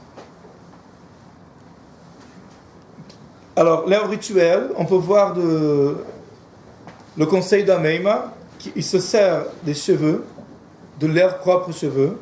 Pour ça, dans la formulation d'Ameima qu'il a appris de la patronne des sorcières, ça m'a dit que vos cheveux ils tombent, d'accord? Quand on parle des sorcières, quand on dit pour enlever la force des sorcières, qui tombent vos cheveux, parce qu'elles utilisent leurs propres cheveux, des herbes qu'elles connaissent, des épices, comme il parle de safran, là-bas dans ce passage de Gemara Psachim, qui brûlent, ils utilisent comme encens, qui est une espèce d'offrande à des entités impures. Et tout comme dans la Kedusha, l'Avdil, pour ne pas comparer le sacré de l'impur, dans la Kedusha, quand on fait un présent à Hachem, un korban, à l'époque du Beit HaMikdash, ou aujourd'hui c'est un jeûne, un tzedaka, on fait un effort, on donne quelque chose à Kadosh Baruch Hu, donc ruach v'yamshich ruach, l'esprit de l'homme qui cherche à Kadosh Baruch Hu, qui donne de soi quelque chose, ça attire aussi la Kedusha, la Shekhinah, la sainteté, vers soi et se connecte à lui. L'homme il fait un pas, il donne quelque chose de lui, il donne un tzedaka, il fait un jeûne, il fait une mitzvah, Hachem aussi s'approche de lui, et il se connecte. Alors dans le côté opposé, ça marche comme ça aussi. Ils offrent quelque chose, ils offrent dans un encens à ces entités-là, et donc, de façon à attirer leur pouvoir. Le Zohar explique que, mis à part les techniques et les connaissances, il faut quand même une espèce d'aptitude personnelle, une espèce de talent. tout le monde n'est pas apte à le faire. Il y a, comment dire, la fibre, quoi, le talent personnel. Tout le monde peut être chanteur, tout le monde peut être musicien, tout le monde peut être joueur de foot. Hein? Et chacun, il a des talents. Il y a des gens qui ont une prédisposition, un don pour ça. Donc ceux-là, ils vont être beaucoup plus efficaces que d'autres. Il donne l'exemple de Bilam, qui dit qu'il n'avait pas un œil. C'est-à-dire, dans la Torah, le Neum HaGever Shtuma Ain. C'était un homme avec un œil qui était bloqué, qui était enlevé, d'après certains. Donc, ça faisait que physiquement, le Zohar dit, sa vision était tordue. La façon qu'il voyait les choses, elle était biaisée. Et ça lui donnait, physiquement, déjà, il y avait un pouvoir néfaste, un don pour la sorcellerie. De ce fait, ils peuvent avoir deux personnes qui font exactement le même rituel. Donc, ils ont le manuel d'instruction de sorcier, d'accord? Mais les deux, ils ont appris à la même école. Mais l'un, il est doué pour ça, il a une prédisposition, et l'autre, non. Et donc, les deux personnes vont faire la même chose, mais les résultats vont être complètement différents. Ça peut dépendre et du don personnel, comme le cas de Bilam qui était doué pour cela, avec son œil qui était bloqué, dans sa vision qui était biaisée, déjà tordue, et aussi de la connaissance de l'univers. Un sorcier qui est un savant, il va savoir quand faire quelque chose, dans quelles conditions, quelle force il faut invoquer, comme un hacker qui est un plus grand informaticien, il va être un plus grand pirate du net, parce qu'il va connaître le fonctionnement de la chose. Autre chose qu'on connaît sur la sorcellerie, c'est que souvent c'est la manipulation des démons, la manipulation des forces impures, des anges destructeurs. On entend parler de différentes sortes d'anges. Il y a des anges connus, Michael, Gabriel, Uriel, Raphaël. Il y a des anges appelés Malachi Asharet, auxquels on fait référence Shabbat aussi, vendredi soir, quand on chante Shalom Aleichem, Malachi Asharet. Donc vous comprenez bien, ce sont les saluts. On les dit Shalom Aleichem, c'est parce qu'il doit être sympa, cela. Malachi Asharet, en effet, ce sont des anges de protection, anges de garde, qui viennent protéger les gens. Et ils sont envoyés par Dieu pour toutes sortes de missions de protection, de salut, d'aide à une personne. Et une autre catégorie d'anges appelée Malachei Chabala, des anges destructeurs. Ils viennent faire le mal. Ils ont été créés par Hachem pour infliger la punition, le malheur à ceux qui méritent. Ce sont une conséquence des fautes des gens. Donc les sorciers, ils prennent ces anges et ils savent les manipuler et faire que une personne, elle va être vulnérable à leur force. Mais pas parce qu'elle a fauté, mais parce qu'eux, ils ont envie de le faire mal. Et ça, c'est la signification de l'expression de la Gemara qu'on a vu l'autre cours. Mais makrishim pas mal et shalmala. Ils affaiblissent la cour céleste. Ils interviennent dans le système divin. C'est-à-dire, ces anges, c'est pas eux qui ont créé, c'est bien le bon Dieu. Donc ils devaient exister, les anges destructeurs. Mais ils ont été créés pour être l'instrument de la colère divine à ceux qu'Hachem a décidé d'apporter le malheur. Tandis qu'eux, ils manipulent, ils instrumentalisent ces anges-là, pas pour faire la volonté de Dieu, mais pour faire leur volonté.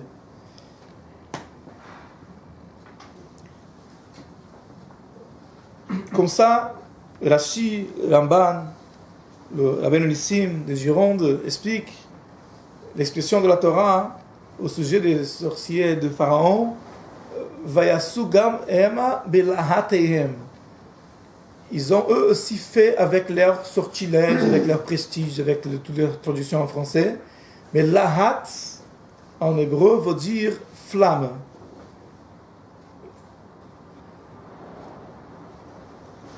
Ça fait référence aux anges, dont le corps est constitué de feu et d'air. Différence entre l'être humain, dont le corps est constitué de 4 éléments, et les anges, dont le corps est constitué uniquement de 2 éléments, l'air et le feu. comme on voit dans le Teilim, Ose Meshartav Ruchot, Malachav Ruchot, Meshartav Eshlohet. Et Hachem, il fait ses anges du vent, l'air, ses serviteurs d'un feu flamboyant. Donc, le corps des anges est fait de feu. Et ça, c'est le sens du verset qui parle des sorciers du Pharaon, Belahateyem, avec leur flamme. Flamme, c'est leur pouvoir de utiliser ces anges qui ont été créés pour apporter du mal à ceux qu'Hachem décide d'apporter le mal, mais ils manipulent pour leurs propres besoins personnels. Maintenant, sur cette question-là, en quoi consiste la sorcellerie, comment ça marche, on n'est pas les premiers à s'intéresser.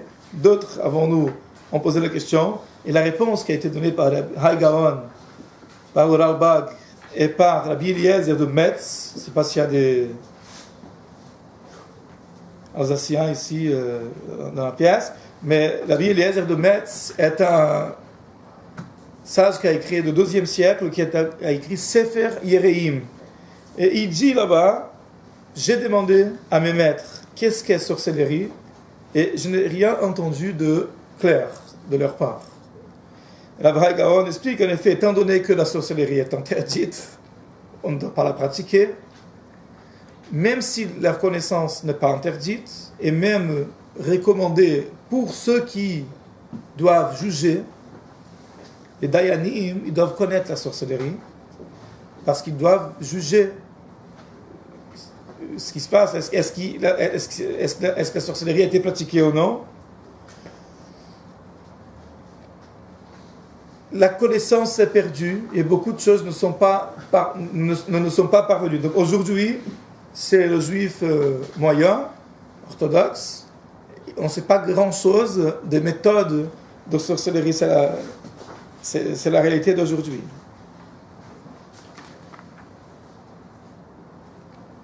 Néanmoins, c'est intéressant de savoir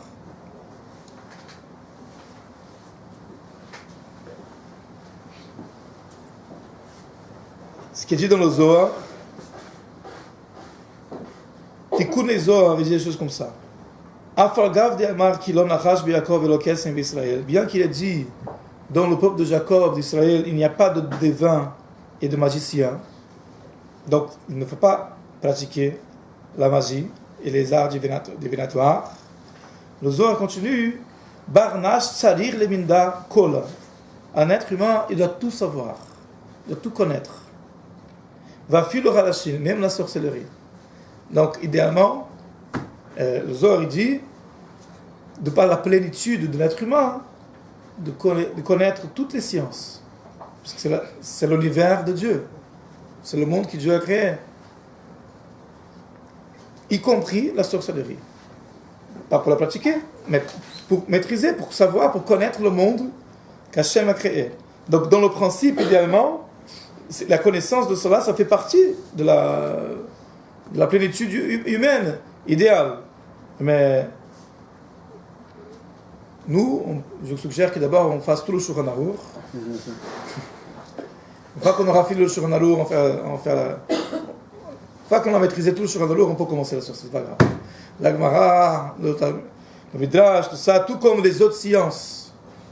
Les sciences profanes, c'est aussi partie de la plénitude humaine de connaître, autant qu'on peut connaître. Mais la Torah passe avant quand même. D'accord? C'est pas? La Torah, si on a le temps pour étudier une autre chose, la Torah est prioritaire. Donc, la sorcellerie passe encore après ces sciences-là.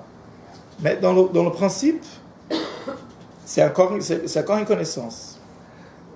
Les limites de la sorcellerie. La sorcellerie ne peut pas créer une chose à partir du néant. Comme dit Rabbi Yossi ben Zimra dans le Talmud de Jérusalem, même si tous les sages du monde, les savants du monde se réunissaient dans un seul endroit, ils ne pourraient créer même pas un moustique et lui mettre une âme vivante. La création est l'exclusivité de Dieu. Et l'Admor Zaken explique dans l'Otan pourquoi. Parce que quelqu'un dont la propre existence dépend de quelqu'un d'autre, comment peut-il donner l'existence?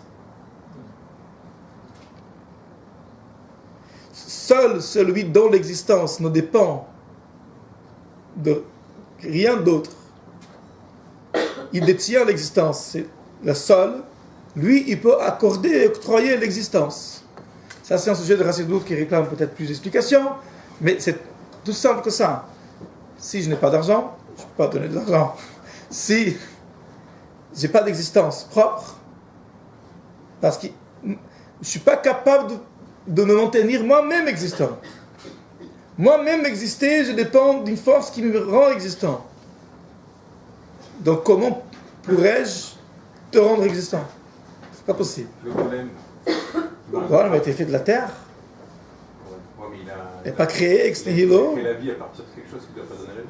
Il n'a pas créé la vie. Il a récité des choses qui ont fait que la neshama, dans certains Yosef, qui était une neshama réincarnée de l'époque de la Gemara, a incarné dans ce golem qu'il a fait. Il n'a pas créé le golem ex nihilo. Mais la Kabbalah Ma'asit, c'est encore un autre domaine qui exige un autre cours. D'accord? C'est une autre histoire.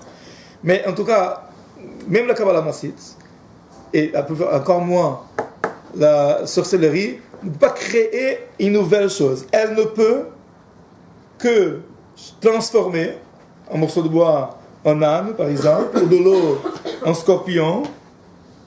Oui, elle peut déplacer une chose d'un endroit à un autre. Deuxièmement, la transformation apportée par le sorcier, elle est provisoire. Elle n'est pas définitive. Arrive le moment, Akadosh Baruch Hu, il remet les pendules à l'heure. Même s'il les a permis d'interférer, de pirater et de faire un changement, ça ne restera pas pour toujours. Et ça, on voit dans le commentaire du Sforno sur la plaie des grenouilles. Lorsque Pharaon était embêté avec les grenouilles, il est parti voir Moshe et il a demandé, s'il te plaît, enlève ces grenouilles de chez moi. Et Moshe a dit, pas de problème, dis-moi toi, quand est-ce que tu veux que je les enlève? Elles vont sortir de partout, elles ne resteront que dans le Nil. Donc le Sforno nous demande pourquoi Moshe a besoin de dire que les grenouilles resteront dans le Nil. Il ne veut pas voir de grenouilles, il en a assez de grenouilles. Pourquoi ces mots superflus dans la Torah? Rak bayeor tisha'arna. Elles resteront uniquement dans le Nil. Qu'est-ce que besoin de savoir ça? C'est une question qui vient à l'esprit automatiquement quand on lit la Torah, mais après, à force de lire et de voir qu'il y a des questions partout, on se tait les questions. On se bouge des questions. Mais il ne faut pas. Même si on n'est pas capable de répondre, il faut rester alerte aux questions. Ça, c'est pas normal. Qu'est-ce qu'il lui dit, Moshe, à Pharaon? Ne t'inquiète pas, dans le Nil, il y aura toujours des grenouilles. Rak bayot sha'arna. Donc, le Sforno, il dit, c'est parce que les sorciers du Pharaon aussi, ils ont fait pulluler des grenouilles. Sauf les grenouilles des sorciers du Pharaon ne vont pas rester pour toujours. Elles vont disparaître après. Parce que la force de la sorcellerie, elle est provisoire. Tandis que les grenouilles de Moshe, c'est Akadosh Baruch Hu qui les a créées. Donc elles resteront tout le temps dans le Nil. Et ça pour te montrer que moi, je ne suis pas comme toi. Moi, mes grenouilles ne sont pas comme tes grenouilles. La source de mes grenouilles, elle est plus solide que la tienne. Une autre limitation, c'est que le Zohar dit comme ça, chaque sorcier, il a sa spécialité. Et il est limité dans cette spécialité. Il n'est pas tellement bon dans quelque chose d'autre. Donc le Zohar dit par exemple, Balak, il a embauché Bilam. Alors que lui aussi était un sorcier. Donc il dit, Balak avait ses forces dans les mains, tandis que Bilam avait ses forces dans ses yeux et dans sa bouche. Donc Balak, il pouvait faire des choses, faire des sortilèges, des machins, des enchantements, avec les mains, le vaudou. Vous voyez, et les gens qui font des choses avec les mains, ils attachent des choses, comme la sorcière, on a parlé de Yochani bat Rétiv, elle a mis la sorcellerie dans une cruche, elle a fermé. Donc Balak était fort dans les travaux manuels. C'était son fort de la sorcellerie. Mais pas dans sa bouche et pas dans ses yeux. Et donc il a fait venir Bilam, qui avait un aura très fort, il faut un regard très négatif, néfaste et puissant, comme c'est mentionné dans la Torah. et dans sa bouche. Il pouvait maudire, et il savait maudire au moment où il fallait. Il avait une bouche qui était très destructrice.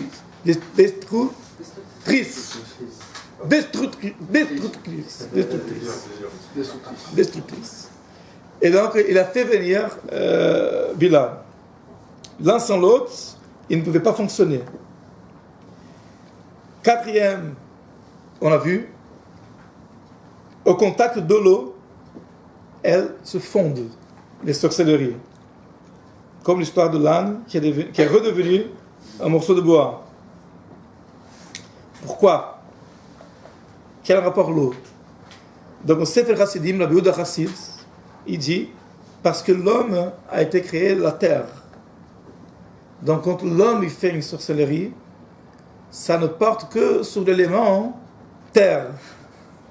C'est pas moi qui fais ça, je sais pas qu'est-ce que c'est. Ça ne porte que sur l'élément terre. Donc, des animaux, des choses qui ont été créées de la terre. Des autres êtres humains, ils peuvent être endommagés, influencés par sa sorcellerie. Mais il n'a pas de pouvoir sur l'eau. Il n'a pas de pouvoir sur les agents spirituels responsables sur l'eau, les ministres divins, les anges responsables sur l'eau. Il ne peut pas pirater le système des entités spirituelles responsables sur les eaux. Le langage qu'il utilise, c'est l'homme vit sur terre et dans l'eau, l'homme, l'être humain, dans l'eau, il meurt, il ne peut pas vivre. Donc sa sorcellerie, ses pouvoirs mystiques, non plus. Ils peuvent agir sur terre, mais dans l'eau, ils ne peuvent pas. C'est pour ça qu'au contact de l'eau, la sorcellerie, elle se dissipe. Et le Ben Ishraï, il utilise notre voix, il dit comme ça. Ah. Pourquoi au contact de l'eau, les sorcelleries, elles se dissipent? Parce que la sorcellerie, elle vient des forces du mal, dont le patron, c'est un ange, je ne vais même pas appeler son nom. On dit Samermem, d'accord? Il faut, s'il vous plaît, surtout pas le prononcer. Et c'est un ange mauvais. Or, la gematria de cet ange-là, c'est 131. 131, c'est la gematria de Tzameh, thirsty, assoiffé. Et donc, c'est le contraire de l'eau. C'est le Ben Ishraï qui dit. Et donc, l'eau symbolise la pureté. Comme on voit dans la Torah, que la façon d'enlever l'impureté, c'est le mikvé, les eaux vives, et plus tard, Ramim ont parlé de Netilat Yadayim, de laver les mains. Et on sait que le matin, les mains sont impures, parce que lorsque les Neshama elle abandonne le corps, elle crée un vacuum qui est rempli par des forces impures. Quand le Neshama revient, on se réveille, ces forces elles s'en vont, elles sortent par les mains, par les extrémités, mais elles restent des traces dans les mains, et notamment sur les doigts. Et la façon c'est le premier geste qu'on fait de la journée, c'est qu'on verse de l'eau, d'une certaine façon, à partir d'un récipient, il y a des façons de faire, et le but, c'est enlever l'impureté de main. Donc on voit bien, là aussi, que l'eau, c'est l'antidote, quand elle est utilisée selon la Lacha, selon les prescriptions de la Torah, l'eau, c'est l'antidote de l'impureté. Il est marqué 1 million de fois dans la Torah. Voilà, le gars, il est impur, il lavera sa chair dans l'eau. C'est marqué dans la Torah 1000 fois. L'eau a cette propriété d'enlever l'impureté. Et il amène Ben Ishraï une allusion de la Mishnah. La Mishnah dit, au traité de Trumot, la Trouma, c'est un aliment qui est prélevé pour le Kohen, les sacrés. Elle ne doit pas être jetée pour rien. Si jamais il y a du venin, du poison qui s'est mélangé en aliment de Trouma, bon, on doit jeter. Mais si on considère qu'il s'est certainement dissipé et qu'il n'a plus de puissance, là, il n'y a plus de raison de jeter. Donc on doit boire et on doit manger. Et la Mishnah dit là-bas que le poison d'un serpent se perd, il se dissipe, il se dilue, il est plus actif dans un volume de 40 CA d'eau, qui est 3 coudées sur une coudée sur une coudée. C'est exactement le volume du mikvé, le volume minimum du mikvé. Donc Meshraï dit, Ça, c'est une allusion spirituelle. De même que physiquement, le venin, le poison matériel du serpent, donc 40 CA d'eau, il se perd. Et donc le venin spirituel qui vient du serpent, le premier serpent, qui a fait fauter, qui est l'origine du mal, qui est la source de l'impureté, cette impureté, elle se perd dans les 40 CA, dans le volume du mikvé. Donc on voit à chaque fois, qu'on comprenne plus ou moins, on a donné 2 explications, mais l'eau, dans la Torah, c'est ce qui fait partir l'impureté. Et la 5e limitation, on a vu, le pied du sorcier doit être sur le sol, en contact avec le sol, pour que ça marche. Un peu comme l'électricité, je vais passer, je ne sais pas pourquoi. Comme l'histoire de Jean Béchet, dès qu'on la sorcière la plus puissante du monde, il suffit de la lever du sol, elle peut se débattre tant qu'elle ne veut pas rien faire. Bon, moi, je n'aurais pas essayé quand même, mais voilà.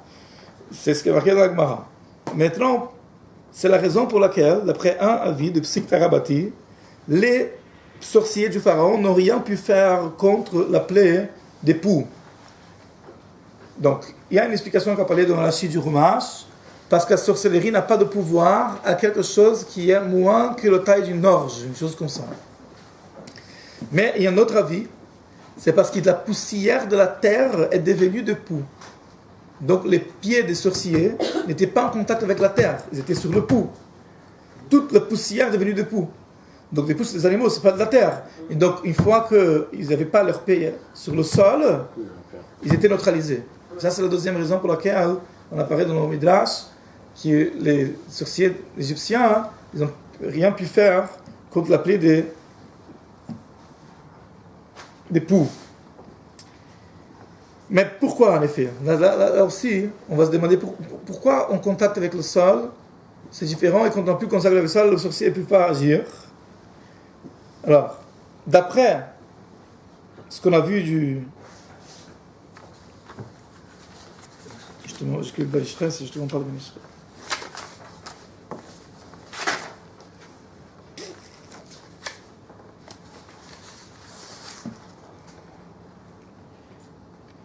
Sefer Chassidim, que l'homme n'a pas d'emprise sur l'eau parce qu'il est créé à partir de la terre. L'homme est créé de la terre, donc il est dans la Torah. La boue, c'est pour ça qu'il s'appelle Adam, ça vient d'Adama. Si tu viens de la poussière, tu reviendras à la poussière. Le corps de l'homme vient de la terre, de l'élément terre. Donc, ça j'ai pas remarqué, mais par analogie de ce qu'il dit le Sefer Chassidim, pourquoi l'eau, elle casse la sorcellerie de l'être humain? Parce que l'homme vient de la terre, on peut comprendre, a priori, qu'il faut qu'il soit en contact avec la terre, qui c'est sa source. L'homme vient de la terre. Donc en contact avec l'élément terre, il a sa puissance. Une fois qu'il est détaché de la terre, il perd ce pouvoir. Et c'est lié avec ce que nous avons expliqué dans le cours précédent. Au cours précédent, on avait dit qu'il pourrait être un véhicule, un canal, un réceptacle aux forces impures. Il faut, donc c'est le contraire exact de ce qu'on cherche nous à faire pour être attaché à Kadosh Baruch Hu. Nous, pour être attachés à Dieu, on essaye de surmonter le spirituel sur le matériel, de diminuer notre attachement au matériel, n'est-ce pas? Mais ceux qui veulent faire le chemin envers, ils veulent s'attacher à l'impureté, ils veulent prendre de la force spirituelle impure, donc ils doivent au contraire augmenter leur attachement au matériel, se rendre impur, faire toutes sortes de débauches, toutes sortes de dépravations, pour être le plus impur possible et véhiculer cette énergie négative. Or, la matérialité, la grossièreté et les désirs corporels sont liés avec l'élément terre. L'élément terre, c'est le plus lourd et donc grossier de tous les 4 éléments. Et le fait que l'homme a été créé de la terre, c'est la raison pour laquelle l'homme il a des instincts de pulsion pire que tout autre être, même que les animaux. L'homme il a la neshama, c'est l'être le plus élevé, plus que les anges, sa neshama humaine, à l'image de Dieu, et son corps, c'est la chose la plus grossière, la plus basse qu'Hachem a créée. Et ça, c'est lié avec le fait qu'il a été fait de l'élément terre. C'est le plus grossier. Donc la sorcellerie, qui c'est être un canal, être un véhicule à ces forces impures, c'est pas étonnant que l'homme doit avoir ses pieds sur le sol, être en contact avec l'élément terre pour canaliser tout ça, pour faire passer toute cette énergie négative. Alors, dernière question qu'on avait posée. Qu'en est-il aujourd'hui? Est-ce que ça existe toujours? Est-ce qu'il y a toujours d'actualité? Est-ce qu'on peut croiser un sorcier, une sorcière? Est-ce qu'on peut dire qu'aujourd'hui, il y a des gens qui pratiquent la sorcellerie? C'est de chez nous, ces gens-là, d'ailleurs? On peut leur dire de rentrer?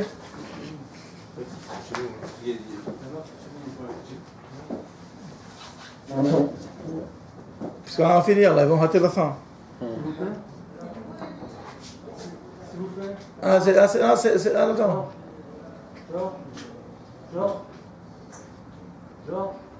Est-ce que l'eau, ça enlève la pureté, mais est-ce qu'on peut assimiler il y a un lien entre sorcellerie et pureté, donc si on a reçu la sorcellerie sur l'eau, en faisant un mikvé, on va parler de ça juste après. Très bien, c'est très bien déduit. Alors, est-ce qu'il existe toujours la sorcellerie? On va parler de ça, Arlette, elle était là, c'est ça? Donc, est-ce qu'il y a toujours de sorcières de nos jours? Alors,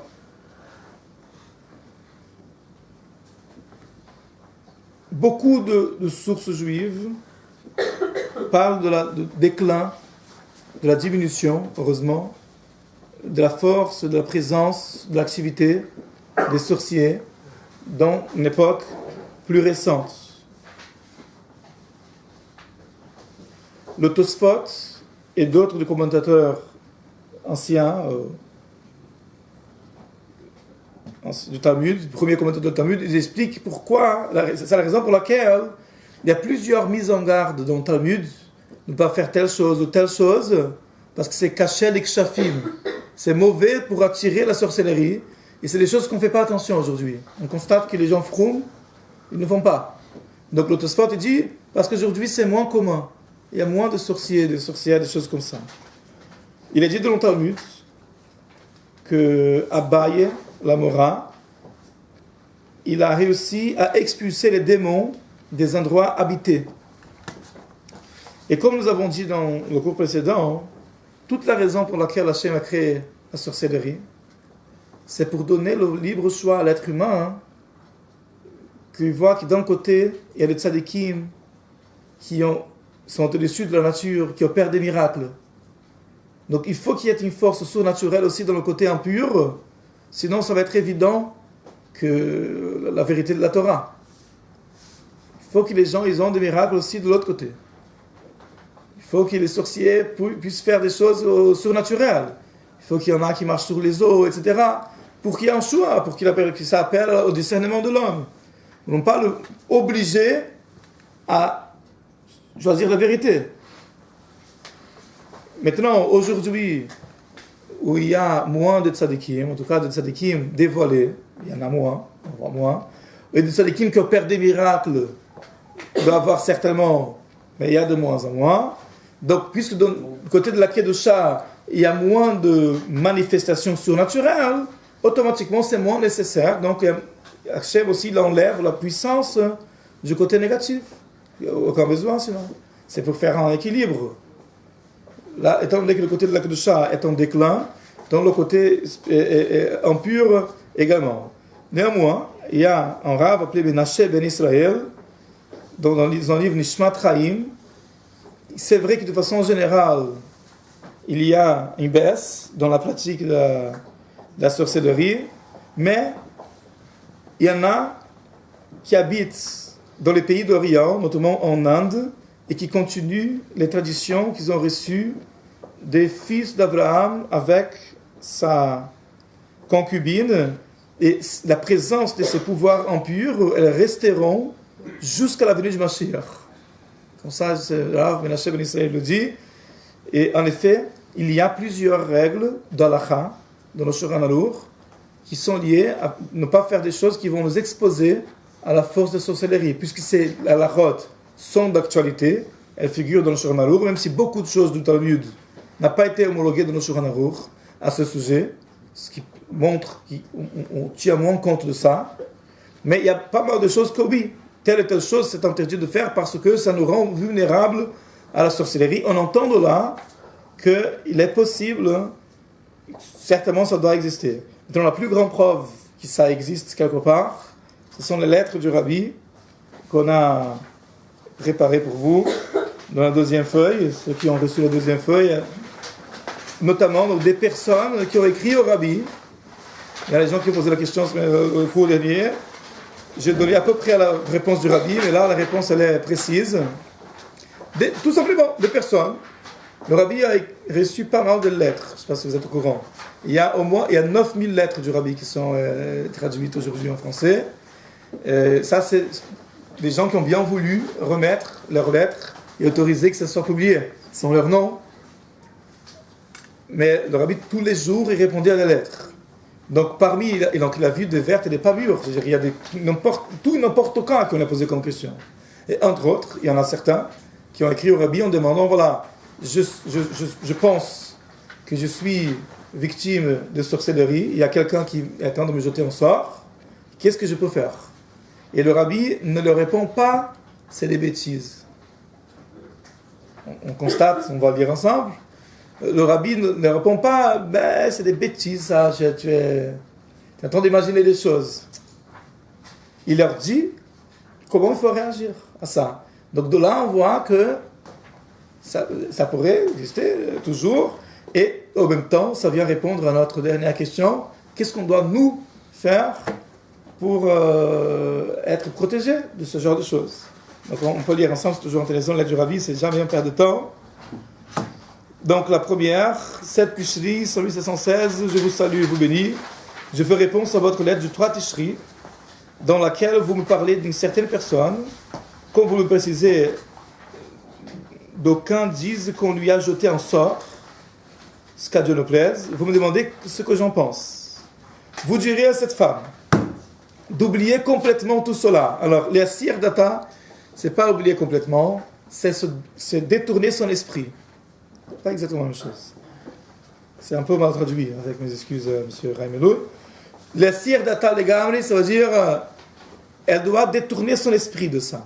Ce qu'on avait vu par d'autres cours, le fait d'accorder l'importance, ça leur donne de la puissance. Le fait de penser à ça, d'avoir peur, d'être intimidé, ça leur renforce.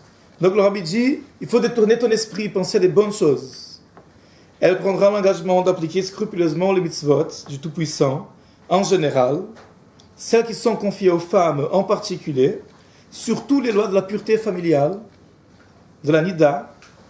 Et la Rabbi précise la Nida, l'examen de pureté, l'examen que la femme a fait pour savoir connaît-il, de l'immersion dans un bain rituel conforme et non rempli d'eau courante, pas la baignoire, quoi. Parce qu'à l'époque, 1956, les gens ils arrivaient aux États-Unis, ils disaient, il n'y a pas comme en Europe, il y a une baignoire à la maison. On peut aller au mikvé à la baignoire à la maison. D'accord? Donc aujourd'hui, les gens ils ont compris que ce n'est pas le cas, mais le Rabbi insiste sur le point. Donc ça correspond à ce que l'on avait vu dans les sources, c'est énorme, j'avais dit. Faire des mitzvot, bon, on s'attendrait à ce que le Rabbi allait répondre comme ça. En faisant des mitzvot, on est connecté avec la Kedusha, avec Kadosh Baruch Hu, tout comme Yaakov Avinu était indemne devant la sorcellerie de Lavan, ou le peuple juif était indemne devant la sorcellerie de Bilam, donc on doit marcher dans son chemin et se connecter à Dieu, et à ce moment-là, Hachem nous protège et nul ne peut nous arriver. Mais le Rabbi, ça c'est très intéressant dans cette lettre, j'ai trouvé, il dit les mitzvot en général, mais il parle de la pureté familiale en particulier, parce qu'on a vu l'eau, la sorcellerie, c'est les forces d'impureté. Et elles se font, elles se dissipent au contact de l'eau. Donc les mitzvot liés avec la pureté, le mikvé, notamment pour les femmes, on a vu le cours dernier qu'une femme au moment de son période de Nida, elle a une puissance, bon, si elle est sorcière, sa sorcellerie va réussir davantage. Donc, elle est vulnérable aux forces impures. L'acte de se purifier, c'est se protéger aussi.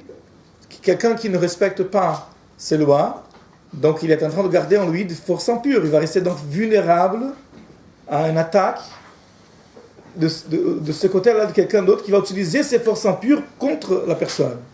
Donc la première chose que le Rabbi dit, puisque la sorcellerie elle se dissipe, elle se fond en présence de l'eau, c'est les mitzvot liés avec l'eau et la pureté. Donc il parle de mikveh et de tous les détails de la pureté familiale, et on peut rajouter l'etilat yadayim, laver les mains, tous les mitzvot liés avec l'eau et tous les mitzvot liés avec la pureté. Il réagit une autre chose. Par ailleurs, elle recevra également beaucoup d'invités en fonction de ses possibilités. Ça, on n'a pas trouvé dans les sources quel est le rapport, mais bon.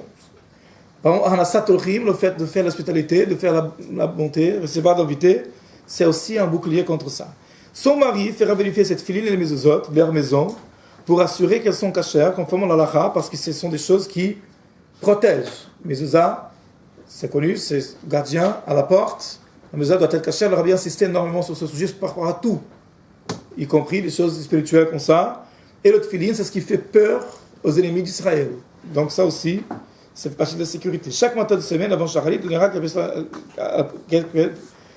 quelques pièces à la tzedaka avant la prière. S'il décide de faire tout cela d'un cœur entier et le mettre immédiatement en pratique, le roi des rois, le sang béni soit-il, les protégera de toute ennui et de toute souffrance, c'est que je nous plaise. Ils éduqueront leurs enfants à la Torah, au dénuptial, aux bonnes actions, aux bénédictions, Deuxième lettre, je fais réponse de votre lettre du 17 juin. Vous devez oublier complètement tout ce que l'on vous a dit à propos de la sorcellerie. Donc vous oubliez, détourner son esprit. En effet, Dieu accorde sa providence à chacun. Il suffit d'adopter un comportement conforme à sa volonté, tel qu'elle est exprimée dans la Torah. Dès lors, on peut constater le bien qu'il prodigue en tout ce dont on a besoin. Sans doute, respectez-vous la coutume positive des femmes juives vertueuses qui consiste à donner la tzedaka chaque fois qu'on allume les bougies à la veille du Shabbat ou des fêtes. On avait vu que les femmes ont un potentiel spirituel supérieur aux hommes. C'est pour cela que le serpent est parti voir Chava. Il a essayé d'avoir un contact avec Chava pour prendre de sa force. Donc le potentiel négatif qui a été développé dans les femmes à ce moment-là est proportionnel au potentiel positif. Donc la lumière de Shabbat, c'est la lumière que la femme peut apporter au monde. Et ces mitzvahs qui étaient confiés aux femmes, ce n'est pas par hasard. C'est utiliser dans le côté positif, d'apporter la lumière dans le monde, ce potentiel féminin, mystique. Il serait également bon que l'on vérifie les messages de votre mémoire pour assurer la conformité à l'arabe, et Dieu faire que mon ancien très vite de bonnes nouvelles. Voilà. Je fais réponse à votre lettre du 25, 11 et 17, je ne sais pas de quel mois, dans laquelle vous me parlez de cette jeune fille qui a abjuré, jusqu'à Dieu nous plaise. Cet indice que c'est là un effet de la sorcellerie. Cessez donc d'expliquer de telles situations par la sorcellerie, car cela a pour effet d'affaiblir les efforts nécessaires afin de connaître la réussite. En effet, un juif, même si c'est commis une faute, reste un juif. Il faut donc tout faire pour le sauver,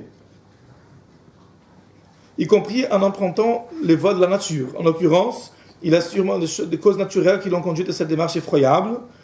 En les découvrant, on saura comment lutter contre elle plus efficacement.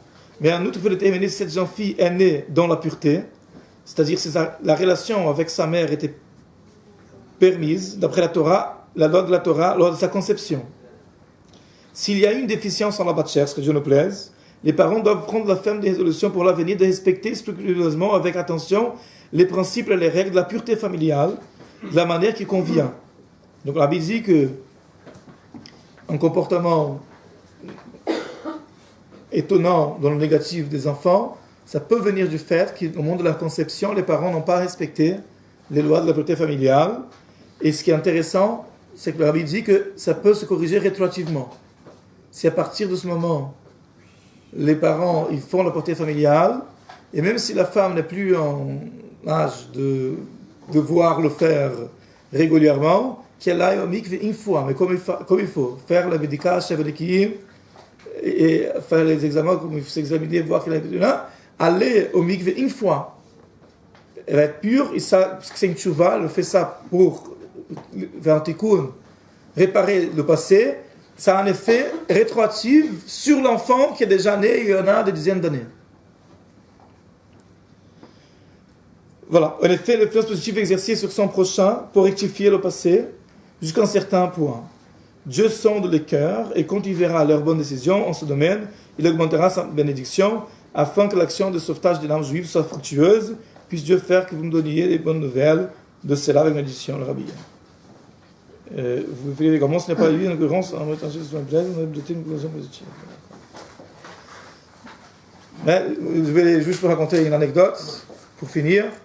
Le premier chalier du rabbi au Brésil, mon pays d'origine, s'appelle Shabtai, on l'appelle Shabsi Aupern. Il raconte une histoire qu'il y avait un garçon juif qui a commencé à fréquenter le Bet Chabad, São Paulo, et il était lié avec une non-juive et qu'il a décidé de quitter, parce qu'il a commencé à avancer dans le judaïsme, il est venu au Bet Chabad, donc il avait compris que c'était pas son zivoug, et il a quitté cette fille. Maintenant au Brésil, c'est très développé la sorcellerie des Noirs qui sont venus d'Afrique. On appelle ça la Umbanda, Macumba. Et ils font la sorcellerie, ils font les Avodazara, Vaudou. Ils n'appellent pas ça Vaudou, ils appellent Umbanda, Macumba, je ne sais rien. Au Brésil, on marche dans les rues, dans certains endroits. Il y a par terre des bougies noires et rouges avec des assiettes, avec de la nourriture, un poulet, farine, machin. C'est des sorcelleries, des offrandes, des choses comme ça. C'est très développé. Donc les gens, ils font appel à ça. Et donc, il arrive que cette fille-là, elle est partie voir une dame, une sorcière. On l'appelle une mendicante au Brésil. C'est-à-dire c'est une dame noire en général, mais forte comme ça, habillée en blanc. Et elle fume des cigares, elle danse, elle boit de la cachaça, et elle fait venir le truc, et elle fait des sorcelleries. D'accord. Et donc elle est partie là-bas demander à cette dame qu'il ensorcelle ce garçon pour qu'il retombe amoureux d'elle, pour qu'il la reprenne de nouveau. Parce que la fille, elle souffrait sincèrement, quoi. Elle était bien. Et donc, cette dame-là, elle a fait son travail, elle a fait ses sorcelleries, ça ne marchait pas. Et elle ne comprenait pas. Ça devait marcher, elle a fait ça 1 million de fois. Hein. Des filles qui étaient amoureuses des garçons, elle a fait son truc, et le garçon il revient à la fille, tout va bien, elle a gagné son argent, et ça ne marchait pas. Donc, Shab Siab nous raconte qu'il est dans son bureau un beau jour au Bet Chabad central de São Paulo, Brésil, et arrive cette dame noire là, cette sorcière. Il parlait, c'est vous le rabbin, machin, et, voilà. Bon, asseyez-vous madame, et s'asseoir. Il dit, écoutez monsieur, voilà. Je vous respecte, pas de problème, votre religion. J'ai une cliente, c'est une bonne fille, une fille très bien. Elle est amoureuse d'un garçon, il fréquente votre synagogue. Le garçon l'a quittée, elle souffre beaucoup. D'accord ? Voilà. Maintenant, elle est venue me demander que je fasse, ça s'appelle un travail dans le langage brésilien, je ne sais pas comment vous dites ça. Un travail, ça veut dire un truc, un sorcellerie. Elle m'a demandé que je fasse un travail pour que le garçon il revienne là-bas. Et vraiment, c'est une fille bien. Il n'y a pas de raison que ce garçon-là ne veuille pas d'elle. Maintenant, à chaque fois que je suis en train de faire mes trans, machin, pour essayer de lier ce garçon avec cette fille, il y a ce monsieur-là, donc elle pointe la photo du rabbi qui est derrière le bureau de Shab Siab. Il y a ce monsieur-là qui arrive et il me fait tout mon truc. Donc je vois que c'est votre patron. Est-ce que vous pouvez lui dire, s'il vous plaît, d'arrêter de le faire? Parce que vraiment, ça fait de la peine. Razak Obaro.